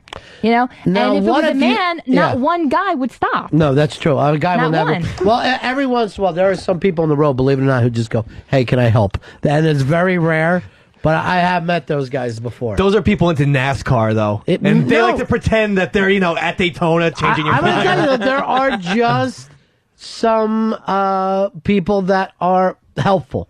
Generally, people are not. Here is Darren. Darren, you're on Run of Fez. Men are dogs. Bottom line, it's not a respect thing, and I try and convince my wife of this. If a guy buys you a drink, he wants to get in your pants. If he stops to change your tire, he wants to get in your pants. If a guy says hello, he wants to get in your pants. See, I don't matter. think that I'm going to go 100% in that direction. But I think so far the most honest response was Dave's, where this kind of forces somebody to have a moment with you where they have to say thank you. Yeah. You're in that little obligation moment where feel you good. feel like, Yeah. So I'm sure that if a psychologist would say it's somewhat sexual in nature, but I don't think it's heading all the way to the fucking point of sex. And I wonder if almost everything that does happen between men and women isn't on some level sexual. Not saying that it leads to sex, but isn't something about sex between the two of us. I think most of the times it is. Yeah. You think that way? Yes, I do. What about for you, Lily? I think with men, I think a lot of the times, probably about 75%. But it's not with women? I don't know. I don't think always, no. But we brought up before that women like to flirt to get attention. Yes, but I don't think that there's something sexual about that. Of course there's something sexual. But I don't think it's going to lead to, hey, let me I spread my didn't legs say that. for you. I did not say that. But at some point, it's to show off, it's to flex some sexual muscles. Okay? Even though you don't plan on using them. Right. You're saying, look, I'm a sexual person. Or friendly, but I think it's more about ourselves than it is, if a guy flirts, it's about him wanting that. For women, it's about, hey, I want to feel good about myself. Absolutely. I have the power. I have sexual power. I'm not saying it's about sex, but I'm saying it's about sexuality, period. And that a lot of times it's the, I don't know, have any of you guys been watching this In Treatment on HBO? Only a couple episodes. It seems like every fucking case comes down to something sexual. Something happened when that person was younger. Whatever they do. Everything is driven by sex for everybody in this fucking show. And I don't know if that's 100% it, but I think that's a very good percentage of why everybody does everything. Yeah, because even if you are looking for a good job, it's to have enough income probably spent on a woman. Right? Absolutely. And fame is, come on. And let's face it, when you get a hospital wing named after you, the first thing you want to do is drive abroad by and have, oh, geez, there's that stupid hospital wing. No, I agree with you 100%. Everything that a man does is to impress women. I remember one time at Carrabba's, this little bar in New York City, in 2003, I bragged to the bartender that I was a caller to the Ron and Fez show, just to see if she would like me, just to see. But I was smart idea, pretending to be a celebrity, not even faking it. Just be like, I call into their shows sometimes. But I mean, it's all to do. And I wasn't thinking at the time. I was thinking at the time I like to call into the show because I love the show. But then deep-seated, it was to get a fucking chick. Right. So I think it all plays a part. And working for drinks. Possibly. So, yeah, everything's wrapped into that, I think. Well, it's our primal nature. I mean, especially for men. It's the only reason we're here. Yeah. And animals do it all the time where, they'll fight each other so they can mate with the woman, So I think it's very strong in men. I don't Literally think it's as the strong only in women, drive no. that people have is to keep the species going. Right. There is nothing even as remotely important for any species other than to keep itself alive. Yeah. Every species tries to do it. People will sacrifice themselves for their children. Animals do it all the time. Oh, yeah. I mean, and people will go through hardships and do whatever they can. Yeah. And it's almost like as soon as your adulthood starts to take place, your time is over, really. It's really about the next generation. From that point on, that's sad. It's really about the next generation. Now, did we say this before? We're the only species that will pull out. I think that so. other species. I don't know if there's ever been another mammal who's came on a back. I think it may only be us. So there's something, along with our fucking brain stuff. And I think the problem is that we figure out why things feel good. Yeah. Are we the only animals that actually have sex face to face? Missionary position. No, they just found some deer. Wow, the hooves and antlers. Who? They just found out gorillas do it. Oh, really? How would they just find that out? They just had video footage of it. But then that doesn't happen all the time. This has got to be a freak thing because we've had gorillas in captivity for hundreds of years. Yeah, they said they've never seen it before, and this was like just a couple months ago. That's not it. That was an accident. And the footage probably didn't show the zookeeper whipping them off screen. I mean, or it's a good point. Did they see somebody doing that before? Yeah. But so to go back to, so hard to do this show, even when I'm well. Does any other species do this normally? I don't think so. I can't think of one. I can't think of any. And why do we? So why? I mean, first of all, cavemen didn't. No. That was. It was almost. I need to see that. I need to see that pretty face. Then why did we title it Doggy Style? We should have titled it. That was very specific. We could have titled it Gorilla Animal Style. Just Animal Beast Style. Nature Style. What do we own? Do we own fucking rhinos? No. We own dogs. Most of the time, the first time you see anything having sex is when you're a kid is dogs.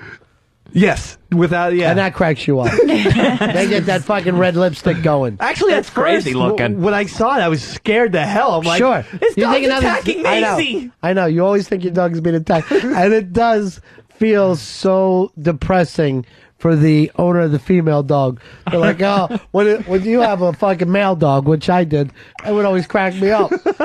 Here's, all right, here is our good friend, Irish Alki. Hello, Alki. Hi, guys. How are you, my know friend? What? Honest to God, I don't even know what the fuck I called in for.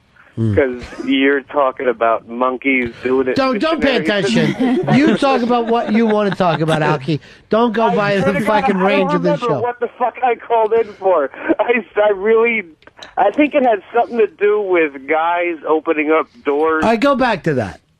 All right,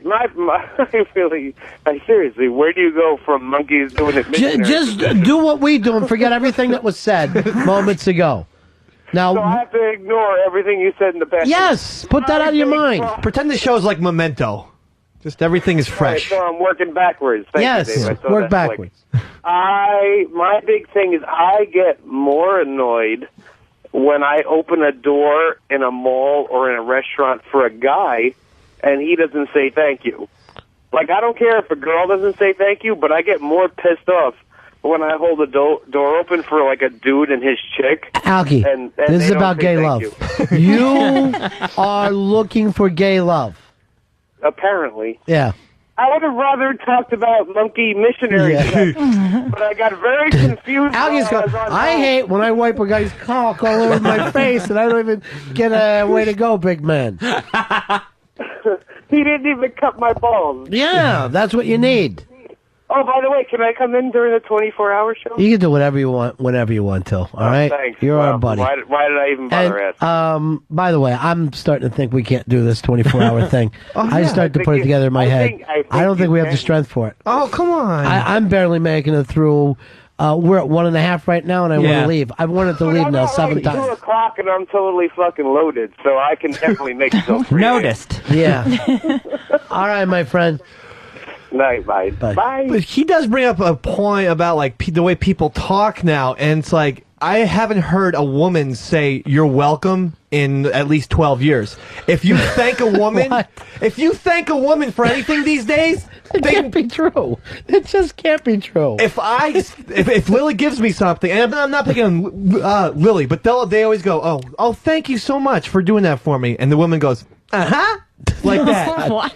They never What say women are these? No. Everyone And out it's just there, women. Everyone who's a man who knows what I'm talking about, say thank you to a woman and see their response. You will not hear the words "you're welcome." You'll hear, That's my 2 cents. That's crazy talk. Thanks. Every woman does Here's that, I guess. Steve. Steve, you're on Run and Fez. Hey, how you guys doing? High fever.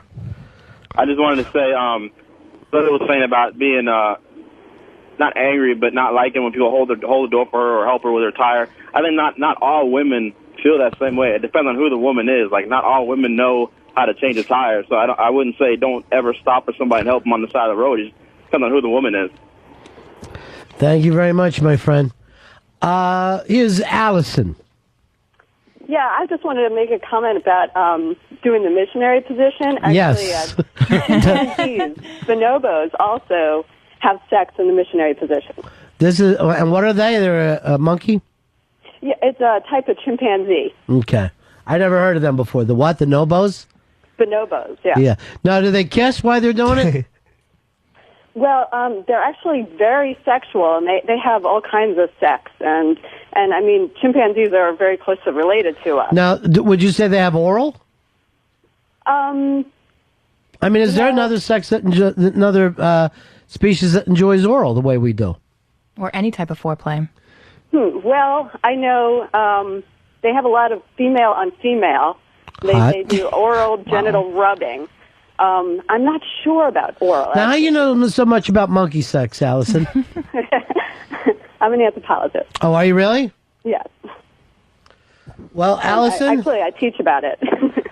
you're very, very interesting, and your aim is true. So I'm going to send you to the big-ass prize closet, all right? Thank you, Ron. And whenever you get any of these dirty animal videos, send them to us, and we'll just sit around and enjoy them. Thanks. Hope you feel better. All right, bye. Thank you very much. Here is Sarah. Sarah, you're on Run and Fez. Hi, guys. How you doing? Yeah. That reminds me, whatever happened to Sarah from Canada? Oh, yeah. We haven't seen her in a long time. I think she broke it off with one of the with Which one? Wally. Good smelling, Fucking Wally. sweet smelling Mr. Genteel Wally. You know what? I will say one of the biggest liars to women is Wally. That guy is on the prowl all the time. And he's got himself a little Backstreet Boy beard going. Yes, he does. And who's got time for that?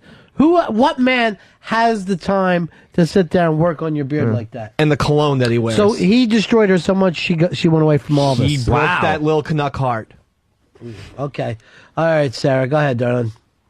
Oh, I just have a little bit of an issue with your monkey theory because I have the same problem where I, get the door open and people walking up to me in Home Depot and stuff like that, but it's almost always older men. It's never men in their 20s or early 30s. Okay, how old are you? I'm 25. Do you look younger? Is it like a Lolita thing? I'm mine. I mean, I still get ID'd and stuff, but even at work, it's always the older men, they're, 40s, 50s, and 60s. They'll hold doors for me. They'll go out of their way to get ready for me. It's never the younger guys. Well, maybe it comes down to this. Are you considered attractive? Because when you're in your 40s, 50s, and 60s, all women are in their 20s are attractive. Remember this with high school girls. When you get to a certain age, you went back and you went, oh, my God, they all look fantastic. But when I was in high school, I could tell you which ones were hot and which ones weren't. 10 years later, no. Well, they're all perfect. I could not tell the difference. And I think that keeps happening till about the time that you hit, like, let's say 87, every woman on the planet is attractive to you. So that's what we came up with, Sarah. I hope you get even with Wally. Thanks, guys. All right. That's an interesting theory. I've never noticed it to be true, but I think it's pretty interesting to think about it. Is it, what age are these men? Yeah, I mean, you do have to remember that a lot of men were raised in different times. Yeah. Certainly people in their 50s and 60s had a vast different view of the world than people in their 20s. Yeah, and that's why older women still will thank you a lot if you hold the door open. And for young them. women They're just really say, appreciative. "Mhm." Yeah. Now, That's what young women do. My buddy Artie, who's an older guy, lives in my building. He goes around and does things for women all the time, older women. Like he'll almost have like daily things that he does and does for them. Yeah. And I go, "Are you doing anything?" He was like, "No, I'm not." But there's still something goes on where they all tease him and he teases back. Really? Yeah. Bill Murray in Caddyshack. I don't know what that means. It's just his fetish was the old women on the Well, golf he's course. old. Artie's like in 80s. Can't help it. Believe me, it was up to him. He'd go out with a woman in her 20s anyway. All right, this is going to get weird. It's Blowhard. Hello, Blowhard. Oops, let me try you again. He's probably still talking because it didn't connect. Blowhard. I didn't hear the... Yeah, good. I'm glad. I hope you're feeling better, Ronnie B. I am actually feeling worse. Coming in here was the worst possible thing I could have done today. I'm starting to hallucinate. Well, get medicated. Keep it going. Take care I of can't. yourself. That's the problem. Well, I then go can't home. even take a cold medication, Go or home. else I'll be tying off by Friday. I'm hearing this whole discussion, and I don't understand it, because isn't common courtesy, in spite of gender, just common courtesy? If I'm walking out of a building, like the XM building has those metal doors, and somebody behind you is right behind you, you're not going to hold the door for the person. You're going into an ATM, so the door's closed. No, Blowhard, that is the point here. If men held doors open for other men, then Lily would not take it in the wrong way. Her problem is most of the time, and there's no rule to this, but most of the time men do this for women and not for men. Now we went around here, none of you guys hold doors open for men, right? No, I don't hold doors for men. I will occasionally. I think you're raised in a barn. If you don't, you're in an elevator, the door's closing, somebody's coming, you're not going to hit the door. No, I never do that. No, not in this building. Fucking hate that because I don't want to stop again. I stop and start praying to God in heaven, let the door close before they make it. Oh, that's what I do. I do the opposite. I turn around and act like I didn't see them coming, and that's why an iPod really helps. Just keep the world at fucking thing too, because in case they're yelling. And you totally have to go to the back of the elevator immediately, so you had no even possible chance of hitting that door open button. Not me. I don't give up the front. I don't give up the front. I hit the door close button like it's a pinball machine. Yeah, please, please. Like I'm being. But here's the thing, though. We do have enough banks of elevators in this building. It's not like a one elevator building where we all have to be there for each other. But Blowhard, you took us down the wrong direction. The answer is no. Men don't go out of their way to be kind to other men. Way, but it doesn't mean a lot. If somebody's right behind me to hold the door, it doesn't really, take a lot of effort, and I'm not judging and just saying, hey, somebody's But you behind want me, to be I'll in hold the a door. conversation with a stranger. The rest of us do not. Let's face it, Blowhard. You came up in the bisexual 70s. New York was a whole different place. Yeah, when polyester ruled the world. Listen, Lily, let me ask you a question, sweetheart. Sure. How do you feel about women and children first on a boat if it's sinking? If you want to be equal... When's the last why time do you that's get happened? In all honesty, when's the last time? Now, I think we all say that if there was a dangerous situation, we would put children first. And I hate to say it, I think people on their gut level would want to put women first. But we've seen enough freakouts where everyone just scrambles on their own. If Lily was on the Titanic, would she go on that boat ahead of a man? Does she want to be equal?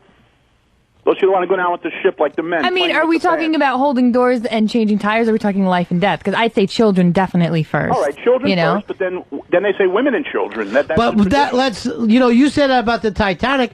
I don't remember that happened on 9/11. I don't remember when people go, okay, all the women now use the stairs, and then the men use the stairs. Right. Everybody was on their own. But I think it's a common held belief that women and children. It's not true, though. on a cruise ship, I'm sure that's still the way. That's not true. It's everybody by law has to have a thing on a cruise ship. Well, there I'm has talking to be a about- boat for everybody, and you have to do that thing where you have to put on your life. You can't even carry it under your arm. You got to put it on like a fucking idiot. The drills. Yeah, it's embarrassing. Let's bring it back a little more modern then. Let's say when I'm The at a Lusitania. restaurant and Lily shows up, do I have to stand up and then tuck her seat in? And does that bother her also, or I missed what you said. Where is this? in a restaurant? Oh. And I'm I'm sitting there and you come, you're my date, and all of a sudden I have No, to stand I don't up see and that, and I work pull in a the chair restaurant. out. I never see that, and I work in It's a very restaurant. rare, and it also used to be that when a woman got up to go to the restroom, all the men would stand up, and then when she came back, they would all stand up. Yeah. But that's not done anymore.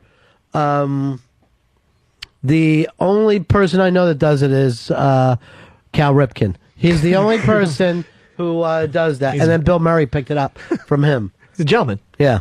Well, I'm going back to the time tunnel, guys. I've had it. All right, buddy. Have a good day, Ronnie. Take care, Let's see buddy. it. But he acts like he does these things. Now, a lot of times he will try to get another human being in so he has another set of ears, and I think that's cheating. You know what I mean? Yeah. He likes to talk to people. Yeah. I don't think the rest of us are ever looking to a case that we want to talk to strangers. It's not helping, it's trapping. But that's us. That has nothing to do with the men and women thing. So, to get back to this, it's harder being Hillary Clinton than it is Barack Obama running for president. Absolutely. Fez, what do you think? I think it's harder for Barack Obama. I agree with Lily. It's harder for Hillary. No, did anybody see what's that HBO show that comes on with Bill Maher? I can't think of the name of Bill. Politically incorrect? Real time. Real time. Yeah. Politically incorrect. Oh, that was the old one. Anyway, here's the point. He and 3 guests, one was Christopher Hitchens, and I can't remember the 2 guests, started teeing off on Hillary being a woman the other night, Friday night. And it was not getting laughs. If he would have done these kind of race jokes about Barack Obama, the fucking country would have went crazy. I think you can still do women jokes, and you can't do fucking men jokes. Has more things come up about Barack being black, or how did she get her experience by being married to somebody? I think Hillary has taken. In terms of the media, I think you'd have to agree Hillary's gotten a rougher fucking trip than Barack Obama. As a matter of fact, I think it would go like this. Hillary first on her sex, McCain second on his age, and there's a lot of age jokes that get done about him, which, again, it's not fucking right. It's not right to fucking judge somebody by his age, and yet Letterman is doing, grandpa jokes about him every night and blah, blah, blah. And then third, I think, Barack Obama and being black. I honestly think that's, the terms everybody has some kind of prejudice against them in this race. But I do think Hillary's had a rougher trip here. All right, we're going to break. Right back, Ron and Fez. It's the Ron and Fez Show on XM 202. There's got to be somebody out there that can bring everybody together. Somebody that everybody respects and somebody everybody knows that is cool. A Big A! Big A! You want to start being Big Fez? Well, I wouldn't mind taking it out for a test spin. A Big Fez, eating cock, a Big Fez. All right, now I don't like it. A Big Fez, I wish I was blowing a 3-year-old. A Big Fez. Okay. 866 Ron 0. A Big Fez. Big Fez, a taste of lemon, boo-hoo, Big Fez. That makes no sense. Remember when you gave out the wrong name? Oh, now it does make sense Ron to me. Walker just started crying. That wasn't me. Belongs to Overtippers Anonymous. Big Fish. Big Fez. Can't do math. Big Fez. Big Fez. Boy, is he good. Yes. Big Fez got 7 dicks in his ass, and there's always room for 8. Right. Big Fez. Edited tape is what that is. It doesn't make you gay, like Ron and Ren says. It makes you Big Fez. A Big Fez. Thank you. Big Fez eating ants from a donut box. I ate ants by mistake one time. Wears the same clothes for 2 weeks. Big Fez.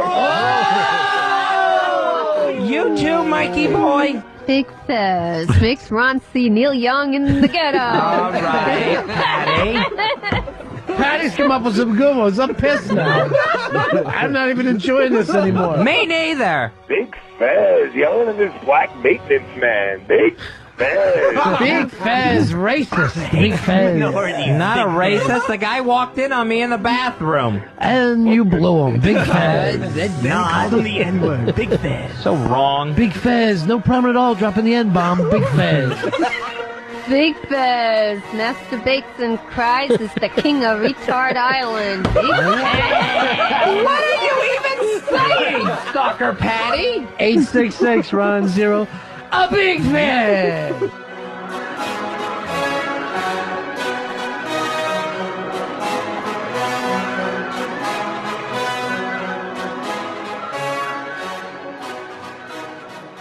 Ron and Fez, XM 202. Hey, Russell, don't jump. And you can tell Rolling Stone magazine that my last words were, I'm on drugs. If you catch me at the border, I got visas in my name. If you come around here, I'll make them all day. I get one. Ron and Fez Show. 866 Ron Zero Fez. 866 Ron Zero Fez. We were talking about,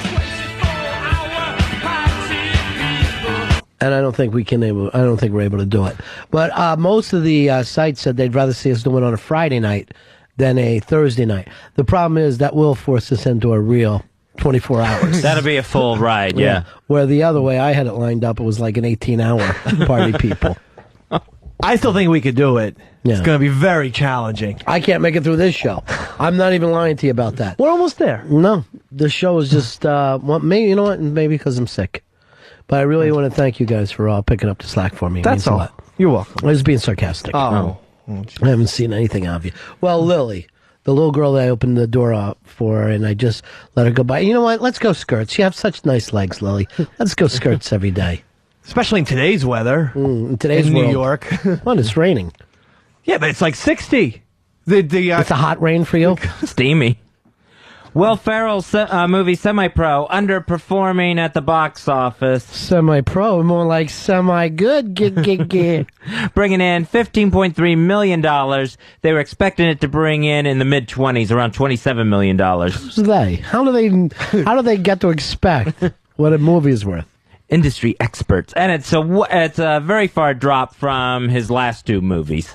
The Talladega Nights and the Blaze of Glory. This is a sign that people are a little tired of dumb comedies. Remember that last dumb comedy I forget, the guy that was supposed to do Unmasked and he canceled. Oh, John C. Reilly. John C. Reilly, that one bombed.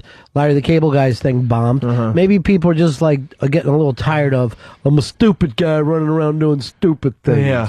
You know? There's bad press for the new Owen Wilson movie where he plays a cheap bodyguard. Yeah. Some early critic reviews are just terrible. It was like Digger Johnson or some crazy thing like that. It's just, I mean, again, it's another thing about a stupid person doing stupid things. Maybe people would like a smart comedy now. I don't know. Well, Will Ferrell, though, they will let him do the next 30 movies. Don't worry about it. That guy is a major movie star, making things happen. Here was something that came out the other day. And I don't know who this, what website this came off of. Movie Phone. Thank you very much. That might want to go up here on the top of the list so it doesn't look like it's Ron list. This is the best SNL stars turned movie stars. Top 25 best. Number one, Eddie Murphy. You can't disagree with the fact that he's the box office of that show. Number two, Bill Murray. Number three, already Will Ferrell. Number four, Adam Sandler. Number five, Mike Myers. By the way, I saw the trailer for the new Mike Myers. Yeah. And he's playing the love guru.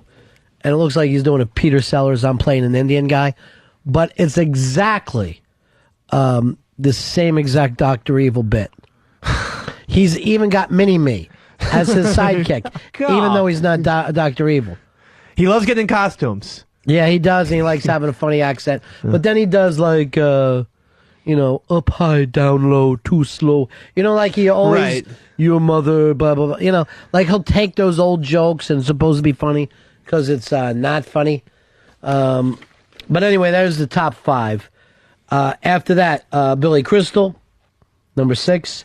Then Chevy Chase, John Belushi, Dan Aykroyd. Number 10, this is a shocker, David Spade. Number 11, Chris Farley. See, I totally would have at least flipped those at the very least. Had Chris Farley at number 10. I guess because he's done some movies after Farley died. Yeah. And Farley only did like 4 or 5 movies as a star. Yeah. Number 12, Rob Schneider. Number 13, John Lovitz. Now we're in real fucking John Lovitz. Now we're in trouble with some of these. Joan Cusack, Molly Shannon. 16, Janine Garofalo. 17, Chris Rock. 18, Martin Short. 19, Tina Fey. I think she's only been in one movie. Number 20, Tim Meadows. 21, Jimmy Fallon. 22, Maya Rudolph. 23, Dana Carvey.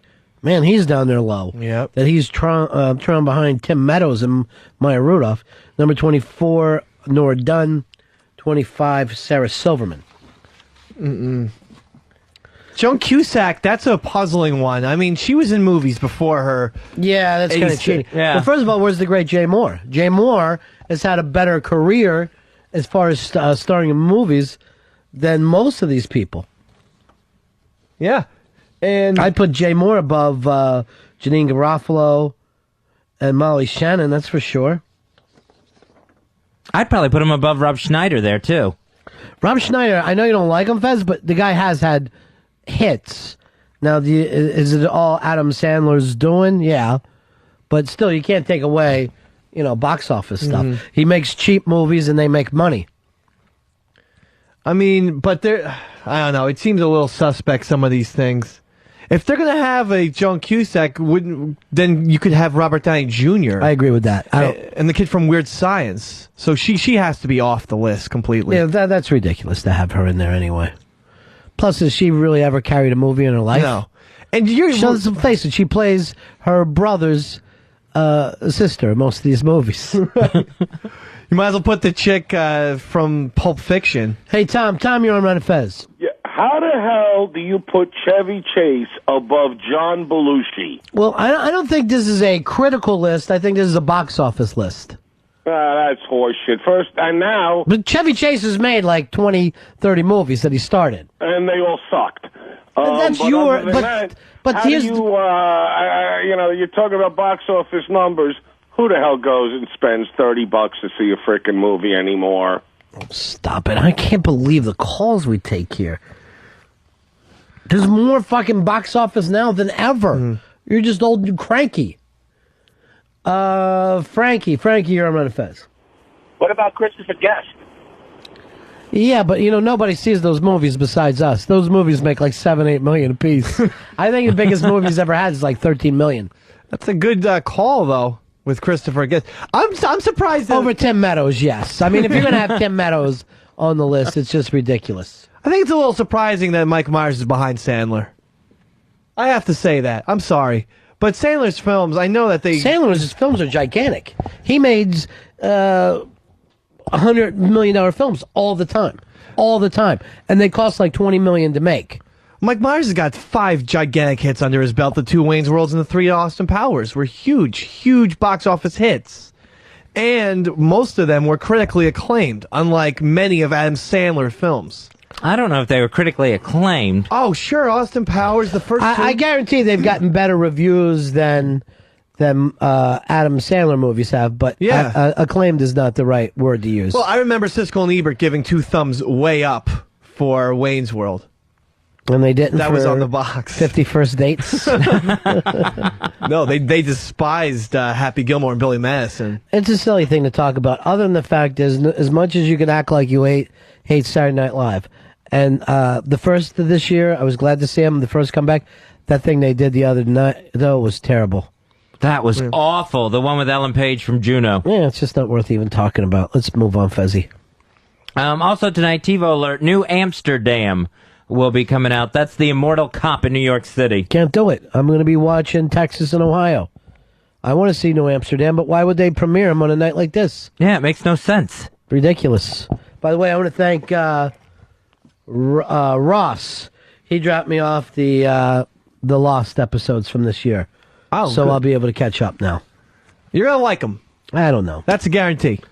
I just, I can't go out of my way to see another hatch. There's no hatches, trust me. There's a lot of people, though. Here's Fred. Fred, you're on Run of Fez. Was that Fred from Brooklyn? I didn't see him there.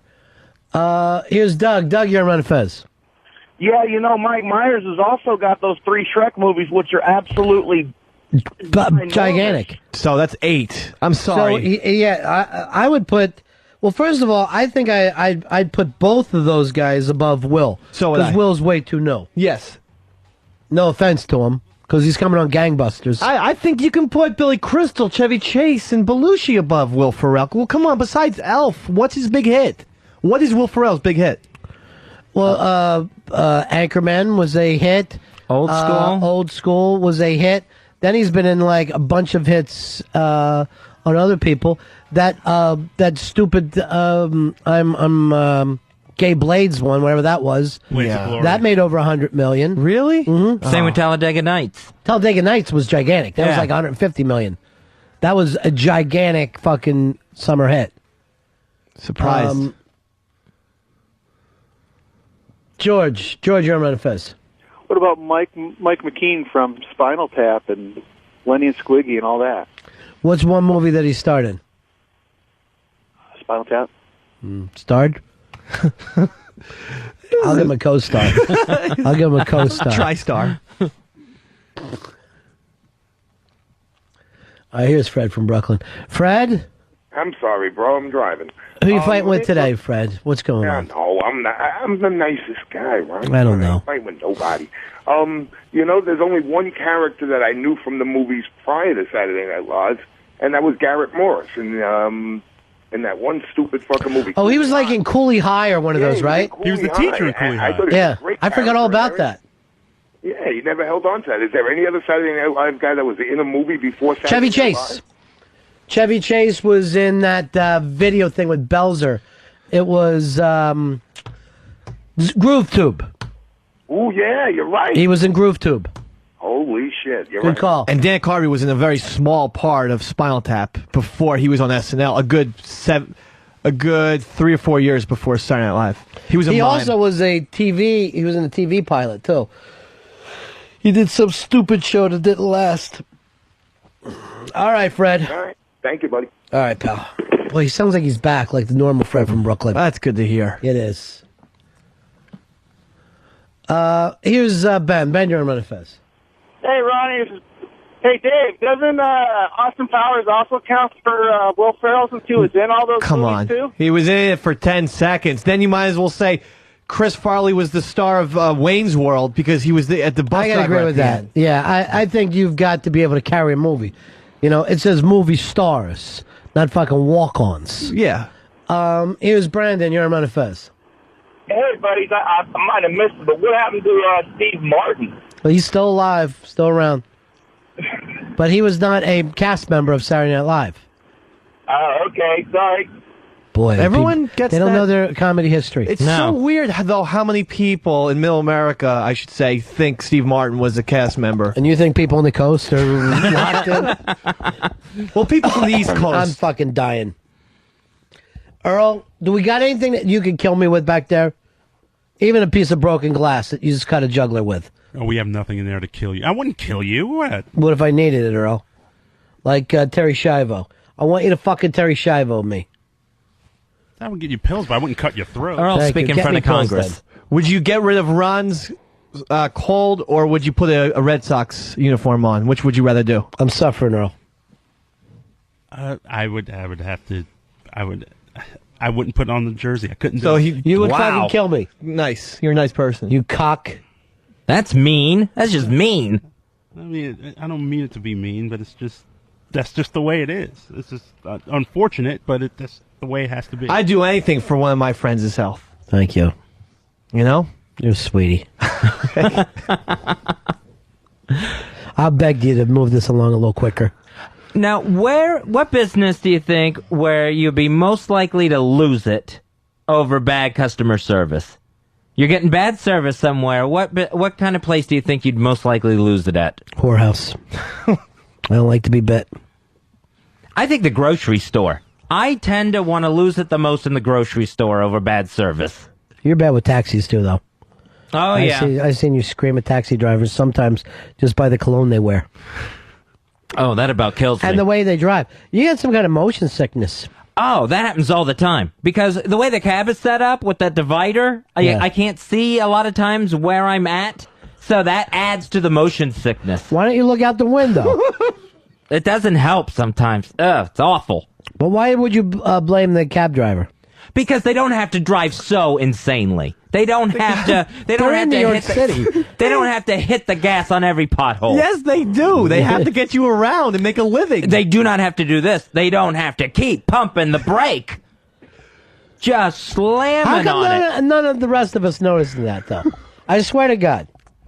Maybe you don't have a sensitive, sense of balance as me or something. Right. Maybe I have a more sensitive inner ear. He's a real Parishnikov. I'm going to... Ouch. Ouch. I'm going to agree with that, Fez, but then I would say that's your responsibility, not the cab drivers. But you can drive decently. I never hear you yell, but this damn sensitive inner ear. You're always yelling at them. There's something wrong with your ears then, not the cab driver. If no one else is responding to it. But a cab driver does not have to keep slamming on the brake for every little tiny stop. You could coast up to a red light and hit the brakes gently. I think if it's too smooth a cab ride, I feel like I'm being taken advantage of. I need some bumpiness. I need some bumps, too. Bumpiness. Yeah, okay. Is that the new slang? I'm in. No, it's not. Blaine, you're on Fez. Hey, Ronnie. Show that you're looking for with Dana Carvey was Blue Thunder. You know what? He was in that, but I was thinking of the one that he did with Mickey Rooney. He played like Mickey Rooney's son or something, and I don't know if it even got much past the pilot. But he was in Blue Thunder, which was also a great, great movie. Here's Randy. You're on Fez. Ronnie, the place I lose my mind every time is DMV. Them cocks don't care about you. They won't do nothing to help you. Yeah, but you can't lose your mind there. You go to the back of the fucking line, or they tell you to come back. Right. You got to fucking take it. That's like a rape. It's best just not to fight back in a rape situation or a DMV. The DMV I don't flip out as much as because I go into that place and I expect bad service. I expect to be there for 6 hours. Good point. I have it all lined up in my head what a nightmare this is going to be. I go into a grocery store. I like to think that I could get in and out if I'm just buying a couple things. But a grocery store is not a 7-Eleven. You know what I mean? Like you do have people doing stuff there, so it's not the same thing as going to a convenience store. You're not going to get in and out. If I go in, like even when I was a little kid, I know a supermarket with my mom, nightmare. I would beg her, just let me stay out fucking front and smoke, please. I know I'm 5. No one's going to take me. I know. Yeah, I mean, I think I actually expect it in the grocery store more, but like if you go to a pharmacy, okay, I don't understand what the hell they're doing back there. There's plenty of pills. Just take a bottle, scoop it up with the pills I need, and give it to me. What are they doing? Aren't they making the pills back there? Then what's all in all those pill bottles and boxes? Other and shit? people's stuff. Okay, and then afterwards, you'll still have to wait 25 hours. Here's what I don't like about a pharmacist. You have to go to school just as long as being a doctor, right? Yeah. And then you still got to wear a name tag like a fucking minimum wage idiot? I wouldn't wear a fucking name tag if I'm a pharmacist. Yeah, and you don't even get the doctor moniker, do you? No, I don't think so. Shouldn't they have their own thing? At Let's least just say, hi, my name is Doug. Pharmacist. I went to school for a long time. I like to be called doctor. They could be called like Pharmacist Pete or something. And it almost seems like a crapshoot at the pharmacy. Like if you're going to be able to get your prescription or not. Exactly. There's going to be something that goes wrong. Either they don't have it, or they have to get it from another pharmacy, or for some reason your insurance isn't going to pay for this. Or your prescription ran out. Right. Here's the problem, Grandma. I don't even do this like you do. I have no idea what it's like to go to a pharmacist. I mean, I go in there, I tried, a couple of times I tried to write the word Vicodin on a thing and hand it over to him to see if I could get anything. As soon as I see him go, I got to call this in, I was out the door. Yeah, I'm always having to go to the One time I pharmacy. just wrote give me a bunch of Vicodin and it's fucking put his crazy signature there. I got 80. I got 80. This doesn't seem like a real prescription, Mr. Bennington. Shut up and give it to me. I'm sick. I'm a sick man. Here's Jason. Jason, you're on Fez. Hey, what's up, boys? Hey, the bank's got to be the worst fucking place ever, man. They could give two shits less about you. With the bank, you always have to scream out, I'm going to a new bank. Take all my money out. That's the only thing that you can do. I hate the fact that at the bank you have the ropes, the velvet ropes, like it's a movie theater. Yeah. And you have to wind around and it's You don't feel like you're going on a nice ride? No, that's the point. At the end of it, you should actually get something pleasant and surprising, like a movie or a ride. But instead, it's just your bank account. David, you're on Fez. Hey, Ron, the worst for me is the fast food. With these kids, they saunter up to the counter, they're talking to their friends, and then they finally, what do you want? I had to yell at somebody the other day. It was too much. I don't know what they're teaching these kids these I days. think that if you find yourself in a screaming match at a fast food restaurant, there's no lower place. I mean, to me, that's almost like bottoming out as an alcoholic. That, you know what I mean? You just look like you've got nothing happening. Like you're a fucking knuckle dragger. I remember my dad got into a screaming match. Your real dad? Yeah, he's my only father. But I don't know. For like Beanie ran around a lot. For like the past 3 times when we were like kids, they kept forgetting the fries with every single meal, and I have a feeling they were just fucking with him. Sure. But he didn't. Here comes crazy old man McDonald. And I always told him, Dad, why not, before you drive off from the McDonald's, just check the bag? But he wouldn't check till the food was on the counter in our house, and he didn't want to take the 15-minute ride back to McDonald's. So finally he just lost. He's like, the last 4 times you forgot my fries. And they all just started laughing at him. Sure. So at that point we knew. What do you care? When you have a job that you hate and you're not getting paid much money? Of course not. It was just so I mean, I did the same things when I was younger. I worked in a hotel and I would always tell people we're full. Every time they come up, I like a room, sorry, we're full. They go, there's no cars out front. I go, I don't know. It must all came in one car. I'm not going to lie to you. Now get out. And they're like, why is the bellhop telling us about I tell them, and I would let them walk all the way up. Now we're full. Nobody would question this? Yeah, they all would. They Oh, would they question everything. Get out then. You don't fucking belong here. I know you're tired. Get out. I don't fucking care. That's why I could never be a waiter. You think I care if everything's okay with your steak? I don't give a shit about that. Go home and make your own fucking food. I can't work in the service industry. Well, you have to care as a waiter. Otherwise, I can't. You're not going to get tips then. You're not going to get tips. So you don't have to care. You're a but you waiter have to- for a long time, huh? Yeah, 7 years. You have to I'd at least act like think. you're waiting on me and Fez right now. Okay. Is everything okay, Mr. Ron? You would actually say that? Yeah. Would I you always say that. Mr. Ron to people? Yeah. Of course. Of course. If I knew you, yes, I would say that. Or Mr. Ron or Mr. Bennington. But yeah, that's exactly what I would All say. right. So, go ahead, Fez and I are reading. So, Fez, here's what I need to do. I need you to take care of that thing for me. Is everything all right? You see I'm Mr. fucking talking right Yes, okay. I just wanted to know if everything's okay. now? It was until you walked over here with that attitude. I'd like All to right, speak to your manager. I'm just seeing if your meal's going according to plan. That's all. Now, did you always fold your hands and bow at the hips I like always you're do doing that. in here Where'd you now? work at a Pakistani restaurant? How is everything right now? And I would do that over and over again. See, I don't see More sincerity ice. in that. I don't hear it. Yeah, what? Well, what do you want from him? I don't know. Maybe it's just because I know him. It doesn't sound. He's like, you have to be nice. But do you honestly think anyone really cares, or they're just playing a part? I think waiters are playing a part all the time. They are. We definitely are. And I'll tell you what, the customers are playing a part too. In a sense. Oh, I agree. Yeah. Why do you feel like you're above some guy? Because right now he's serving you and you're not serving him. You know what I'm saying? Like, why can't everybody be cool? Right. Why do you act like suddenly you're one of the Rockefellers because you're in a restaurant? Yeah, I mean, if you don't get service at your house, no. So why do you act like I need all this service? And if you're at home and you're ordering, say chicken fingers with blue cheese and your mom gives it to you, you're not going to yell at her, I wanted blue cheese on the side. Right. But because you're the customer, you have this whole little, you're the king for that 45 minutes. I know. And it's tough to take as a waiter, but you have to take it to get When you good know tips. you're not dealing with a king. You're just dealing with a regular Joe. Like, I'm dealing with a mailman. You ever been like, when people start like, here's how I want my omelet. very little mushrooms, a little. I go like this. You realize we're at Denny's. We're not the Ivy.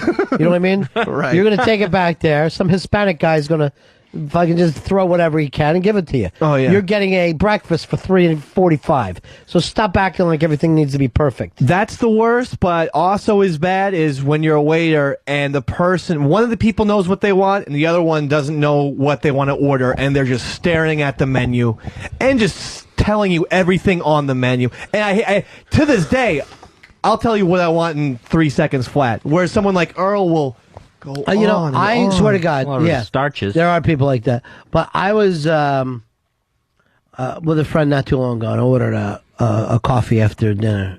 He said, "I'll have a tea." What kind? They bring this box of teas out. I see him staring at that box, going through tea bag through tea bag. I almost took my fucking fork and sunk it in the son of a bitch's neck. Come on. I go, pick a fucking tea. Just, something caught your eye. You're not going to miss anything, life-changing. Brian, you're on Run of Fez. Hey, buddies. I just want to call up and tell that redheaded idiot that the reason it takes so long at a pharmacy to fill a prescription is because we have to bill your insurance, and all that stuff's a freaking nightmare. What if I'm in the computer already and have been for 2 years? Yeah, but you don't know. Your insurance can change from month to month. Mine Believe me. hasn't. But 2 years. But here's the thing. He does have a point. We don't know what other people go through all the time. I don't know what the accounting is at a pharmacy. I don't know how difficult it is to open up another register when I'm over at the supermarket. Everybody acts like, who just opened up one of the other registers? I know. They keep yelling. I don't know what that takes, though. Why do we have to act like we're so much smart? And these people now who are furious that when they go to and yes, I'm talking to you, Z-Man, and your mean blog, are furious when they go to a fast food restaurant and there's Spanish people working there that don't speak English. Let me tell you, if they had skills and they could speak English, they would not be working at a fucking McDonald's. If you want this great service you're after, don't expect to spend $3.42 for a goddamn breakfast. Go somewhere else. Yeah. I hate when I hate Spanish people thing that I get from, you normally get it from people in the suburbs. You don't get it from people in the cities. But people in the suburbs act like if they go anywhere and someone's like Indian or Spanish, they're enraged. There's a reason why your kids ain't working in the goddamn McDonald's anymore, because they're lazy. That used to be a kid's job. Kids don't even want to do it anymore. Yeah, they're not taking jobs from anyone. They're keeping those jobs alive, basically. That's all because these fucking people don't want to go out and get a decent breakfast for themselves. Let's face it. I don't understand it, though. And I'm not pointing at Lou Dobbs, but Lou, come on, brother. Your constant stuff problem that you have with Spanish people. Earl, Spanish people have passed black people with somebody to bitch about. And by the way, if Obama gets elected, you have zero excuses left, Earl. I wouldn't say zero excuses. Zero. None. I highly disagree, because I think the fact that even though with Obama, they're still talking about, well, how black is he? Is he this? That's is he black people. White people don't have the balls to say, how black is he? Well, there's a percentage of black people that won't even vote for him almost exclusively because he is black. You don't think? They know. They know. Here's John. John, you're on Fez. Hey, what's going on, Ron? Yeah. Hey, worst customer service I ever had was America Online. Took me forever. After 45 minutes, I was arguing with the guy why he should take away my service. It was a nightmare. You know what? I have kept my America Online mail account because I've had it for so many years, and that's how people know. What the hell was that? I don't know. I thought it was something on his phone line. No, I heard something in this room. Was that your leg going?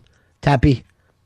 Yeah, that's you. Yeah, that's me. Chair. I thought we had a rat in the fucking building. It scared the shit out of me. But my American Online, the mail, it's excruciatingly slow. Now, everything else, I go through my Internet Explorer, blah, blah, blah. Everything else is fast. And I want to get my mail, and I got to sit there like it's goddamn 1997. Oh, it's the worst. But I don't want to have to get a new mail address. No. Or else people that, for years, I don't want to be one of those guys, I've changed my address. Forget that. Usually when someone sends one of those out, you have no idea who it even is. You can now email me and it's like listed to like 400 different people. Plus, I still like how you can check, what the status of your email that you've sent. Like, how come Fez hasn't read my email? Yeah, right. I know. I will go and do that too. I enjoy that a lot. But it's tough to think. Actually, computers in general. Out of everybody on the show, you email less though than anybody. Oh yeah, well I send a lot to Fez. I probably. So you always check in, and then Fez tells me. I think You're that's still the afraid way. to approach me directly. No, really. It's just that's the plan. That's I'm the way trying we to think set who up. Earl is always comfortable approaching me. Pitsy never does. I don't think he emails anybody, so I think I at least does he even work here? Have a little bit above him. Does Rent still work here? Ookie Red. I never believed the Ookie Cookie, and neither did most people. That just seemed like another lie. Fez here. Now, do you like blogs? I mean really funny blogs that also mention cigars? Then you want Blog with the Z-Man at jrcigars.com. Spy Report. That's the end of my show. Donk. Go to sleep, you little babe. Z-Man's the best. N-E-W. And you won't find any blogger who talks more about his ass than Z-Man. Face.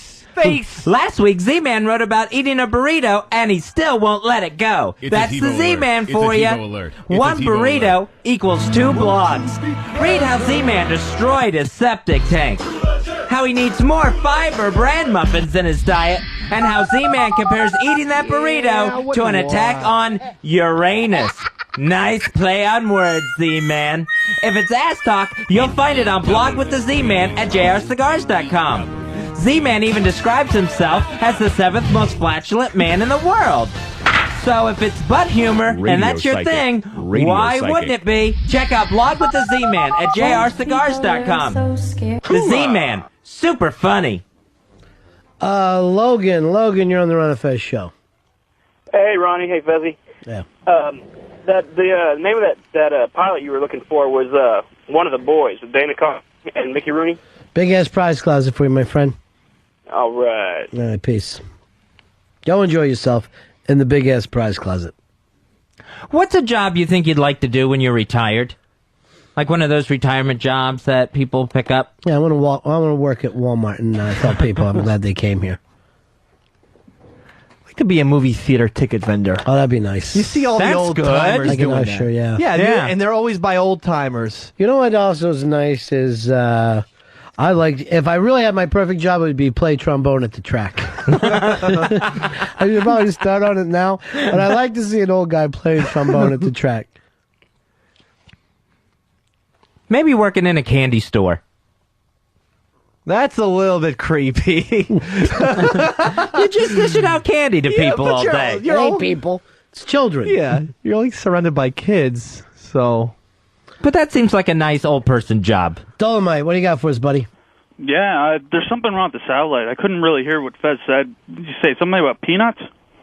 No, I was talking about Blog with the Z-Man at jrcigars.com. You couldn't hear that at all? No. Did you do that again, Fez? Sure, I could do that again, no problem.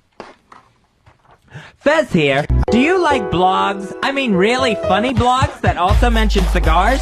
Then you want Blog with the Z-Man at jrcigars.com. Z-Man's the best, and you won't find any blogger who talks more about his ass than Z-Man. Last week, Z-Man wrote about eating a burrito, and he still won't let it go. That's Z-Man for you. One burrito equals 2 blogs. Read how the Z-Man destroyed his septic tank, how he needs more high-fiber bran muffins in his diet, and how Z-Man compares eating that burrito to an attack on Uranus. Nice play on words, Z-Man. If it's ass talk, you'll find it on Blog with the Z-Man at jrcigars.com. Hopefully Z-Man even describes himself as the 7th most flatulent man in the world. I mean, so, but if it's butt humor that's your thing, and why wouldn't it be? Check out Blog with the Z-Man at jrcigars.com. The Z-Man, super funny.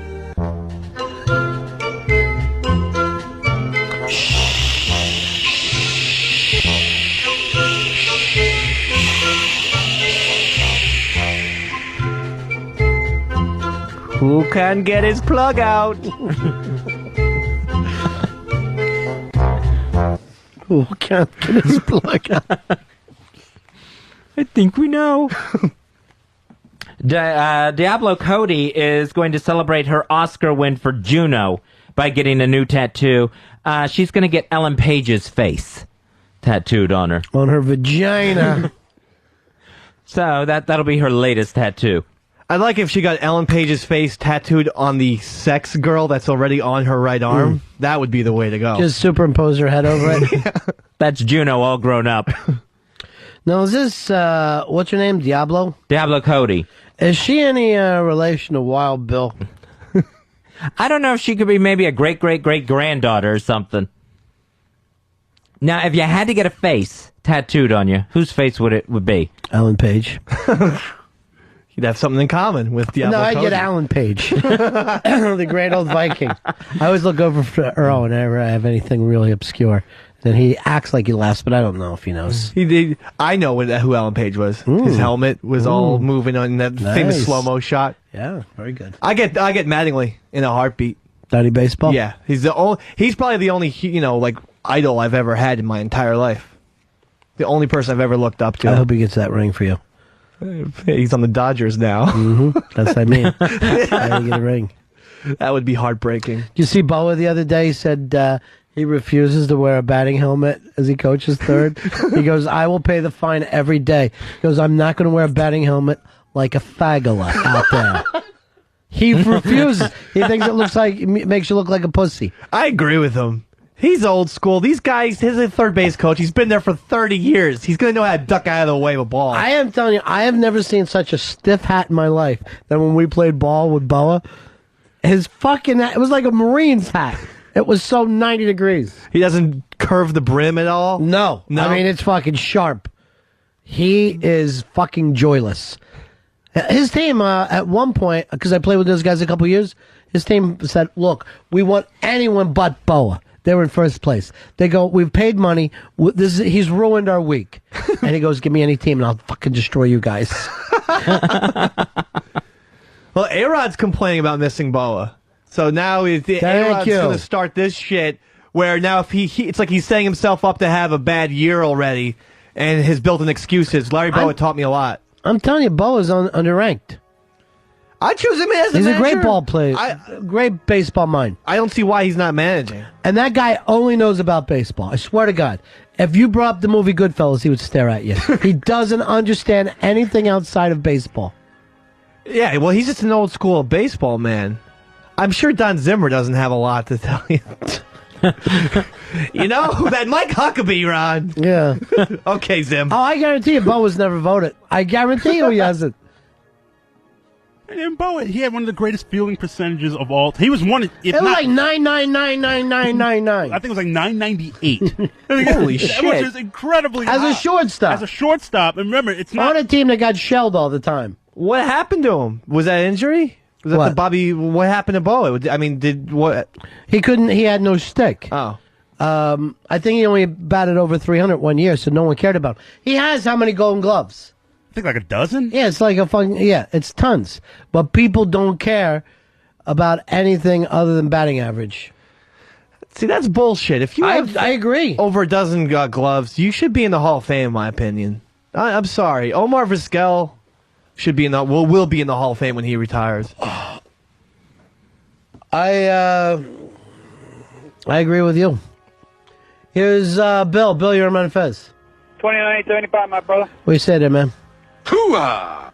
Hey, Ron, a couple years ago when Bo was managing in Philly, he was peeling the paint on guys like Burrow and Rowan, and he ran Rowan out of town. They couldn't stand him. I know. Guys can't stand to play for him because he's too much of a hard ass. He expects everybody to do well. Yeah, there was every little move or quirk that Boa did was just micromanaged. Like the look he gave the players coming off the field, if they struck out or whatever, they just couldn't take him anymore. Yeah. He was that intense. He hates to lose. Every fucking game to him is Game 7 of the World Series. I will say every game. I swear to God. It's just weird that, baseball players are more sensitive to that shit by far than football players. I mean, you're not going to see guys complaining about Parcells for giving guys looks. You're right. I don't understand. Well, football, believe it or not, football, they live in fear constantly. Constantly. Even Tom Brady, every Monday, he'd get raked over during the film session. Every Monday. You're not even allowed to say anything to a ball player, to a baseball player. Yeah. You're trying to act like, hey, man, stay cool. Okay, you're hitting 212. So would you say that baseball players are more free-thinking or baseball players are more prima donnas? Both. They're free-thinking. First of all, the ridiculous nature of football, the way you have to surrender your body and yourself over, it's an embarrassment. It's fascism, football. Right. Savagery, certainly. Yeah, absolutely.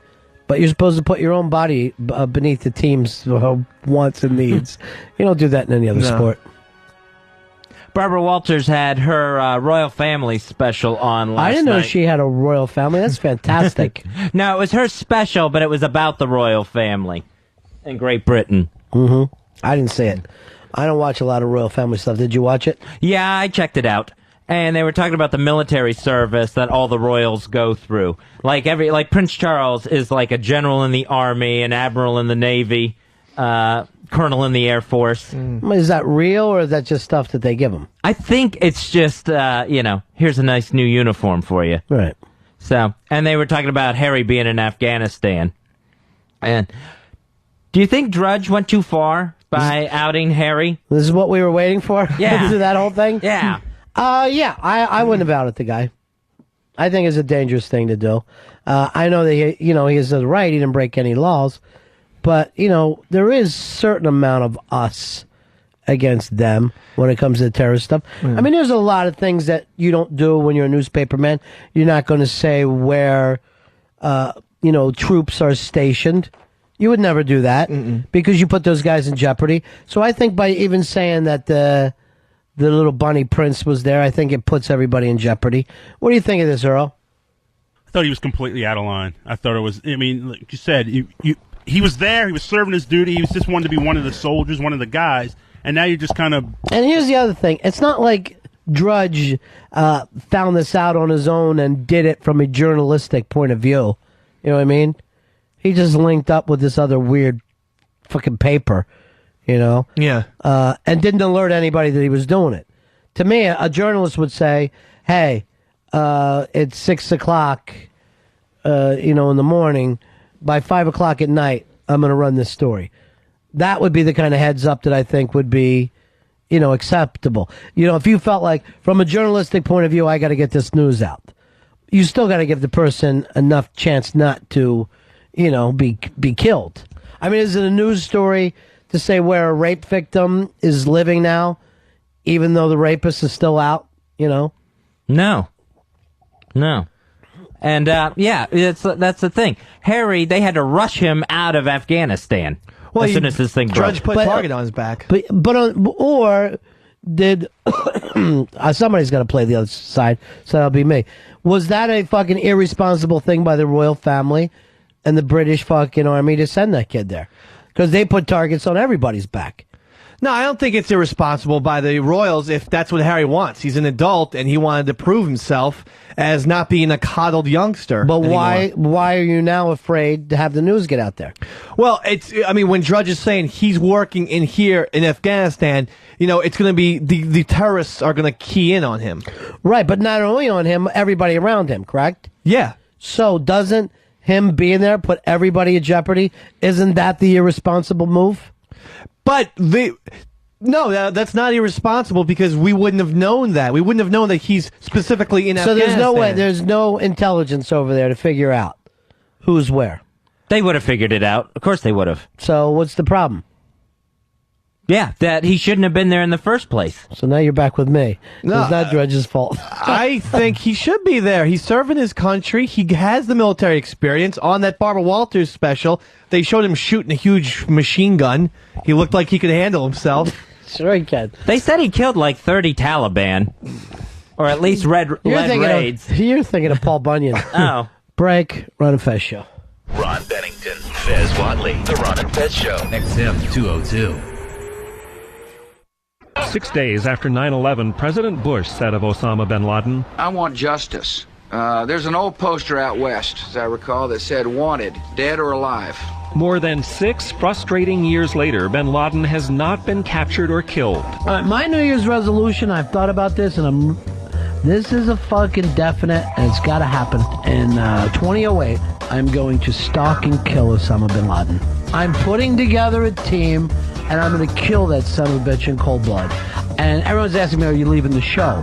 I'm going to Danny Ocean this thing. And anybody's interested, 866-RON-0-FEZ, 866-RON-0-FEZ. The military and intelligence services are spread very thin, having to cope with chaos in the country now, and therefore unable to concentrate to the degree that we desire on attacking Al-Qaeda in the ways we would like them to attack Al-Qaeda. But apparently the U.S. military can't make it happen. The CIA can't make it happen. Nobody else seems to care. I'm going to fucking do it on my own. The people that join me, there's not going to be any background checks. If you're bikers, good, come on in. You got a couple of problems in the back, who am I? I'm not Jesus. I'm not here to judge you. All I want is to stalk and kill Osama bin Laden 08. John McCain is on my side with that. John McCain said that he would hunt him down himself. If it's not Bennington's 11 taking him down, hopefully that's McCain's squad. And anybody's interested, 866-RON-0-FEZ, 866-RON-0-FEZ.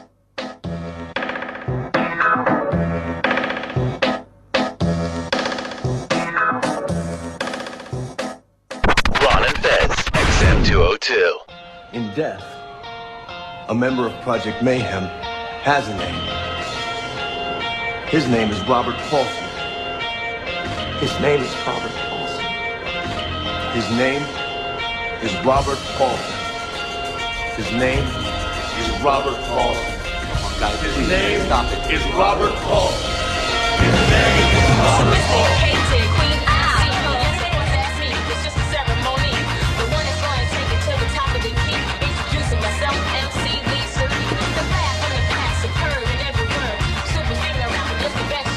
We're back with the Ron and Fez Show. 866-RON-0-FEZ. That's 866-RON-0-FEZ. Or you can always email us at ronandfez@aol.com. The Turner Networks, they are trying to compete with broadcast networks with original programming. TNT adding 14 new series in development. TBS 8, True TV, formerly Court TV, they're going to have 10. They think they can compete with the broadcast networks now. Fezzy, I got a special guest, but I want you and Dave to close your eyes before this person comes in, okay? Close your eyes. Oh, okay. Are they completely closed? Yeah. Completely closed. Totally. Your eyes completely closed right now? Totally closed. All right. Something's hitting me. Totally closed. Ow! All right. All right. I'm going to give you an audio clue of who the special guest is. Okay. And this. Oh my gosh. Yeah. Is it Mooch? Yes. Sounds like Mooch. It's Mooch Cassidy? Yeah. Mooch. Didn't we all just say goodbye to you on Friday? Yeah. I missed my flight. Oh, how does that happen? So, I'm still here. Well, it's good to see you again. Yeah, no. Did you have a good time the other night? No, it was the best night ever. Honestly, it was. Thank you so much, guys and Earl. Thank you very much. Do you remember it at all? I remember bits of the start. Yeah. And a little bit in the middle, but no, it was good fun. Like, this is awesome. So we really can have another mooch party on Friday. We are going to have Earl, get your card all cleaned out and ready to go again. Friday night is another mooch party. Yeah. Has that card cooled off yet? Oh, it's blazing. It's red hot right now. But really, Mooch, it will, after Friday, we will miss you a lot. Yeah, we will. That's for We'll real. miss you as much as we said the other week. I see the Brooklyn boys are here. All right, I don't know what you're wearing for pants, man. I don't understand that at all. Franklin looks like he's been going to the Patrice O'Neill School of Pants. I thought it sort of looked like a black Captain Lou Albano. Yeah. Look at those. Are these PJ bottoms? Yep, just got my pajamas on. Oh, see, now, I think chicks can get away with that, but I don't know if guys can. Guys can when they're tired. They're too thin. Oh, no, I got long johns on under there. Check it out. But you can't Rather have, not. You can't have pajamas and then a fashionable scarf. Why It's like, not? you gotta choose a look and go. I with think it. it's just that's like where your mistake is. I There's just no don't fashion think guys going can do the on. pajama Comfort, thing and get away with it. No. No. I've tried. I go to the grocery store sometimes, or in slippers and a bathrobe. Let's bring it back. It's right guys. across the street from me. Let's bring them back. Yeah, it doesn't I've gone work. shopping in pajamas. I think it works for chicks. This is all the problem with colleges. Colleges that made it okay for people to walk around in their pajamas all the I time. definitely did. And now they're trying to move that into regular life. I don't think it works. Yeah, it's kind of lazy. Try to go through for a bank loan with wearing just pajamas. Yeah, that's not going to go over so well. So, Mooch, now when are you leaving? I don't know. I have to rebook a flight. Like, I mean, it's screwed because I don't know what I'm doing. I really don't know. No, what you I'm don't doing. have to worry about that. Yeah. No. Where are you crashing right now? You're crashing at Fez's house? A bit further uptown, and I'm at 215th Street or something. Wow, you're getting further and further away. I'm getting further away from. Like, so you really did reality. leave. Yeah. No. 215th. That's where the Royal Tannenbaums live. Remember their address was like 300? Yeah. Well, we offered you our couch. I know, man. That was sweet. Oh, Yeah. how many times? Still. How many times did you keep that going? I don't know. You broken record. I thought it was only 2 or 3. Please stay on my couch. Stay on my couch. He was, Mooch, stay on my shouting couch. it to me from the other side of the platform, the subway. Come stay, come over, come over, you climb over. I wanted to stay on my couch. I didn't leave. He had like 3 big boxes of food to take home with him. Like, This is where Dave was when his drunkenness and his little, he gets very like little kiddish, but he's like this. I want to make a speech about the best people ever. Ron and Fez. I go, no more speeches. He goes like this. Ron and Fez are the best people ever. And it was like when you try to tell the kids in the back seat, and then I would just hear this. I'm not kidding. Ron and Fez are the best people. I go, no more speeches. No more speeches. I know. I'm not making speeches. Ron and Fez are the best people ever. It's just, I know you did. Jesus Christ, you had a shit-eating grin on your face all night. About 5 times you were like, this is the best night of my life. This is the best night of my life. Screaming. 100% sober was one of the best nights of my life. It probably was one of the best fucking times I've ever had. Honestly, Yeah, it was good unbelievable, man. And then I felt all embarrassed because Mooch doesn't know what an American dessert looks like, and he was like, "What the fuck?" It was the guys just bringing out plates of desserts. Oh man, they kept coming. These fucking ice cream stuff. And it was like Cannoli, ice creams and cakes. Oh, and, so good. Yeah. It was. They wouldn't. I thought we were finished at the pasta. Yeah. And then he's like, no. He's like, no, there's shit more to come. Like, no, it was crazy. It was. Yeah. The food was so good, man. Daddy looked after us. Like, Yeah, Daddy took care of us. Daddy took care of he us. fucking. He shouldn't have said that. He says, "I'm your daddy from now on," because Really? yeah, we didn't order. We let him just take care of everything. But then this was like the fucking cutest thing. So some fucking doot band comes in like you are from Little Italy. So they're playing like the theme from Rocky and The Godfather. And everybody's just blasting and they're cheering. And we're eating. And we're easily the most disgusting play. And then they played, and these all Italians on horns played Danny Boy from Mooch. And I'm fucking saying, Niagara Falls, Frankie Angel. Yeah. Niagara Falls. I turn around and the tears are just fucking flowing all over our table. Unbelievable. Yeah. Did you sing? What? Dave, Did I sing? Bad lyrics, yeah. I tried to. Many times. I tried. Yeah. At one point he sang When the Mumps Are Coming. And I go, that can't be in there. That can't be in there. So that's why you stayed, man? Huh? Is that why you stayed? The food was so good. For another dinner? No, yeah, just for desserts, one more. American Yeah, who's desserts. buying? Are you buying next, Dave? The next one? Oh, hell no. If our next dinner is at Burger King, yeah. The best bit, every time anyone ordered anything, a drink, a cigar, any kind of food, Earl was just fucking I pounding so know. bad. And he'd Earl push looked him like back he into the was wall. on a goddamn launch pad the entire time. I'm going to at least enjoy yourself until the bill gets there. He was I up thought at- it was 700, but when it came, because I kept going, Earl, this is going to be the 700 club. But when it came in at 900, even I was embarrassed. And his head was up against the wall, and it would just work its way a little bit more into the woodwork with every order. You know, you're the weirdest person. You're not good in a crowd. Even when it's your own friends, you don't talk. I'm just like, But it's us. It's us. I know it's you guys, and you guys were great company and it was hilarious and funny. I'm just very odd that way. and There's I no don't- need to be shy around us. We know you. No, I understand that, but I've always been that way in real big group situations. Like even But like it's the people you work with. I- This is everybody that was there is here now, and you're able to talk. even with when we Thanksgiving, I don't say 2 words. I mean, there'll be a room full of But you got to pick up the check there, too. of people, and I'm just very quiet. I'll just eat my meal, and I'm not saying I'm not enjoying myself. They get Thanksgiving free from Yoko Ono. She always brings a turkey around. That's nice. Well, that was very nice of you, Earl. No, but it was a wonderful night. And it was great to see Z-Man and Mafia Life Chris show up. Oh, it stunk. I couldn't believe it. I was shocked and dismayed. It's a coincidence, wasn't it? Yeah, but you didn't like all the free cigars we got? The free cigars I liked. And then they came in with things of wine for everybody. They were gentlemen. 2 pitchers of sangria. Mm-hmm. What was with the sangria? That was a Pitsy invention, and we just ran with it. I thought that was Spanish. And B, I thought it was for high school girls. Well, you guys hadn't arrived yet, so we trusted the only Italian kid, because me, Pepper, our Irish Americans, Mooch is Irish, so we Mooch trusted. broke down and just started drinking Guinness there, too. we were doubling up. We were tripling up. I said that before. And then Hicks was drinking scotch. I need scotch. It was awesome. By the way, is he sick? Is that why he's in here? Is that son of a bitch not in again? He claims he has personal things he has to do. Yeah, he got me sick and then he went away. Yeah, it's personal obligation. That is very personal. Yeah, right. The weird thing was you ordering drinks from the guy, the waiter, who wanted to be called Daddy. Another 7 and 7, Daddy. Just sounded odd.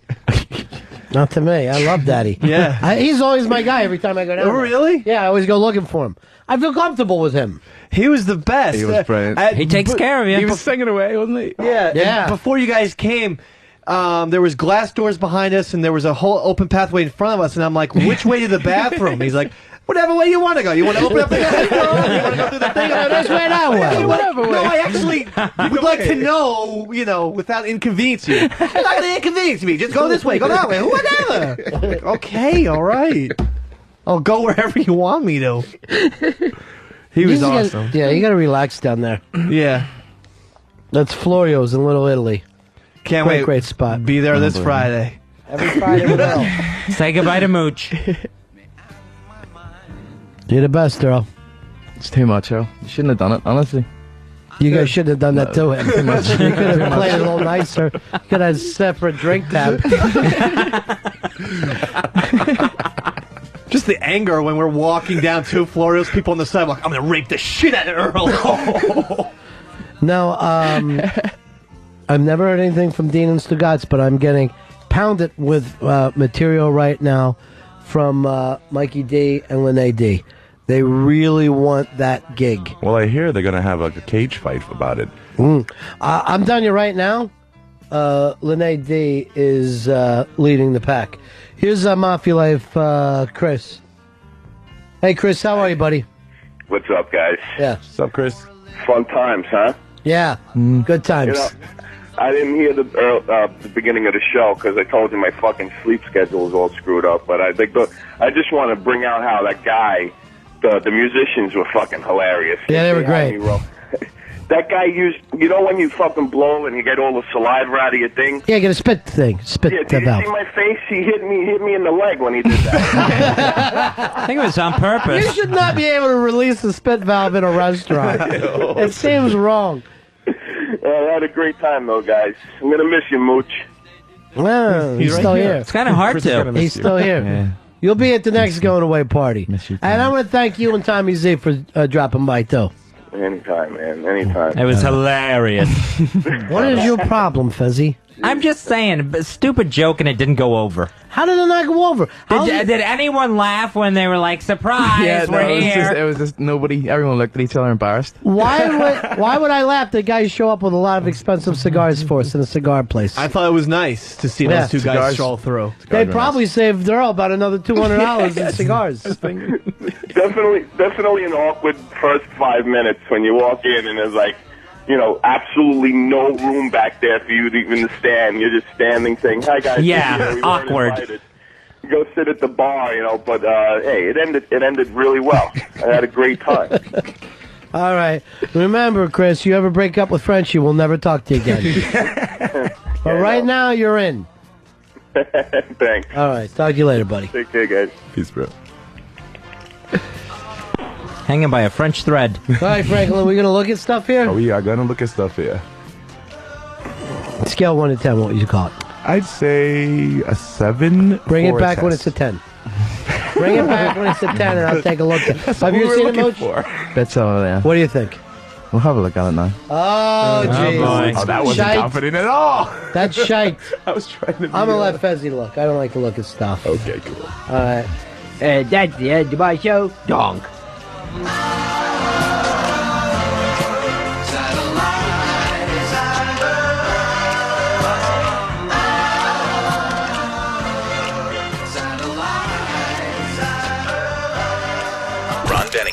Fez Watley, The Ron and Fez Show. XM202. For everyone here in Ohio and across America who's ever been counted out but refused to be knocked out, and for everyone who has stumbled but stood right back up, and for everyone who works hard and never gives up, this one is for you. I feel so lucky to be alive. Had so many friends who lost their lives. It's getting so hard to understand why. Well, we all get our chance to beat the odds, but who beats the odds? I feel hurt, I feel sad, I feel lonely, I feel mad, I feel disappointed in you. Well, some had something to say. Well, I guess it was in their own confusing way. Who maybe didn't hear when they were crying out, when they were crying out, asking for a helping hand. I feel hurt, I feel sad, I feel lonely, I feel mad, I feel disappointed in you, disappointed in you. Well, the point is now that they're gone. Well, you all have something nice to say. I feel so hurt deep inside. Well, the only way you get respect is when you die. If you're a friend of mine, I feel hurt, I feel sad, I feel lonely, I feel mad, I feel disappointed in you. Disappointed in you. Disappointed. It's the New York side.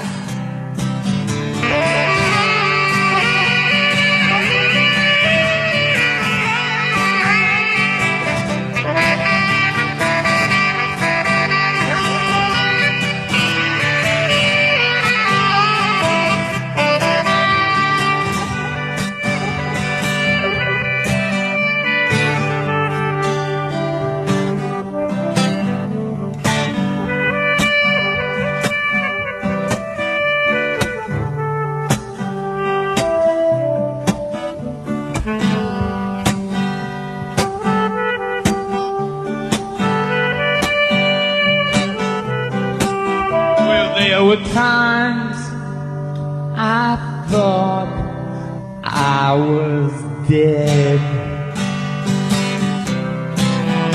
There were times I burnt the candle at both ends. There were times I even read it. Well, I beat the odds.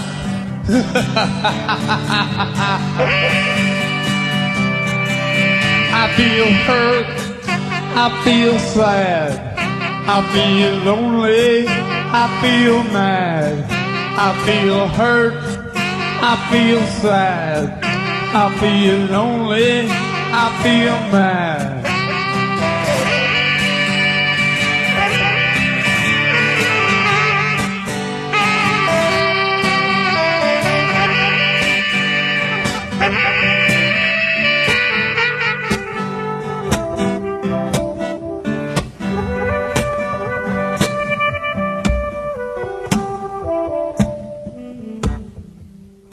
Okay, let's get down to it, boppers.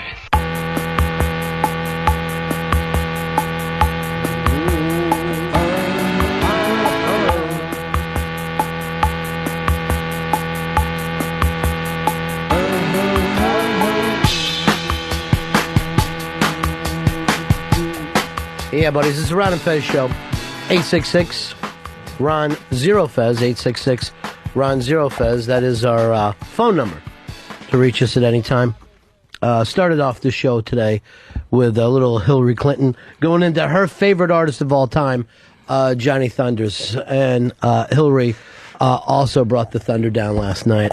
Earl, got to be a rough day for you.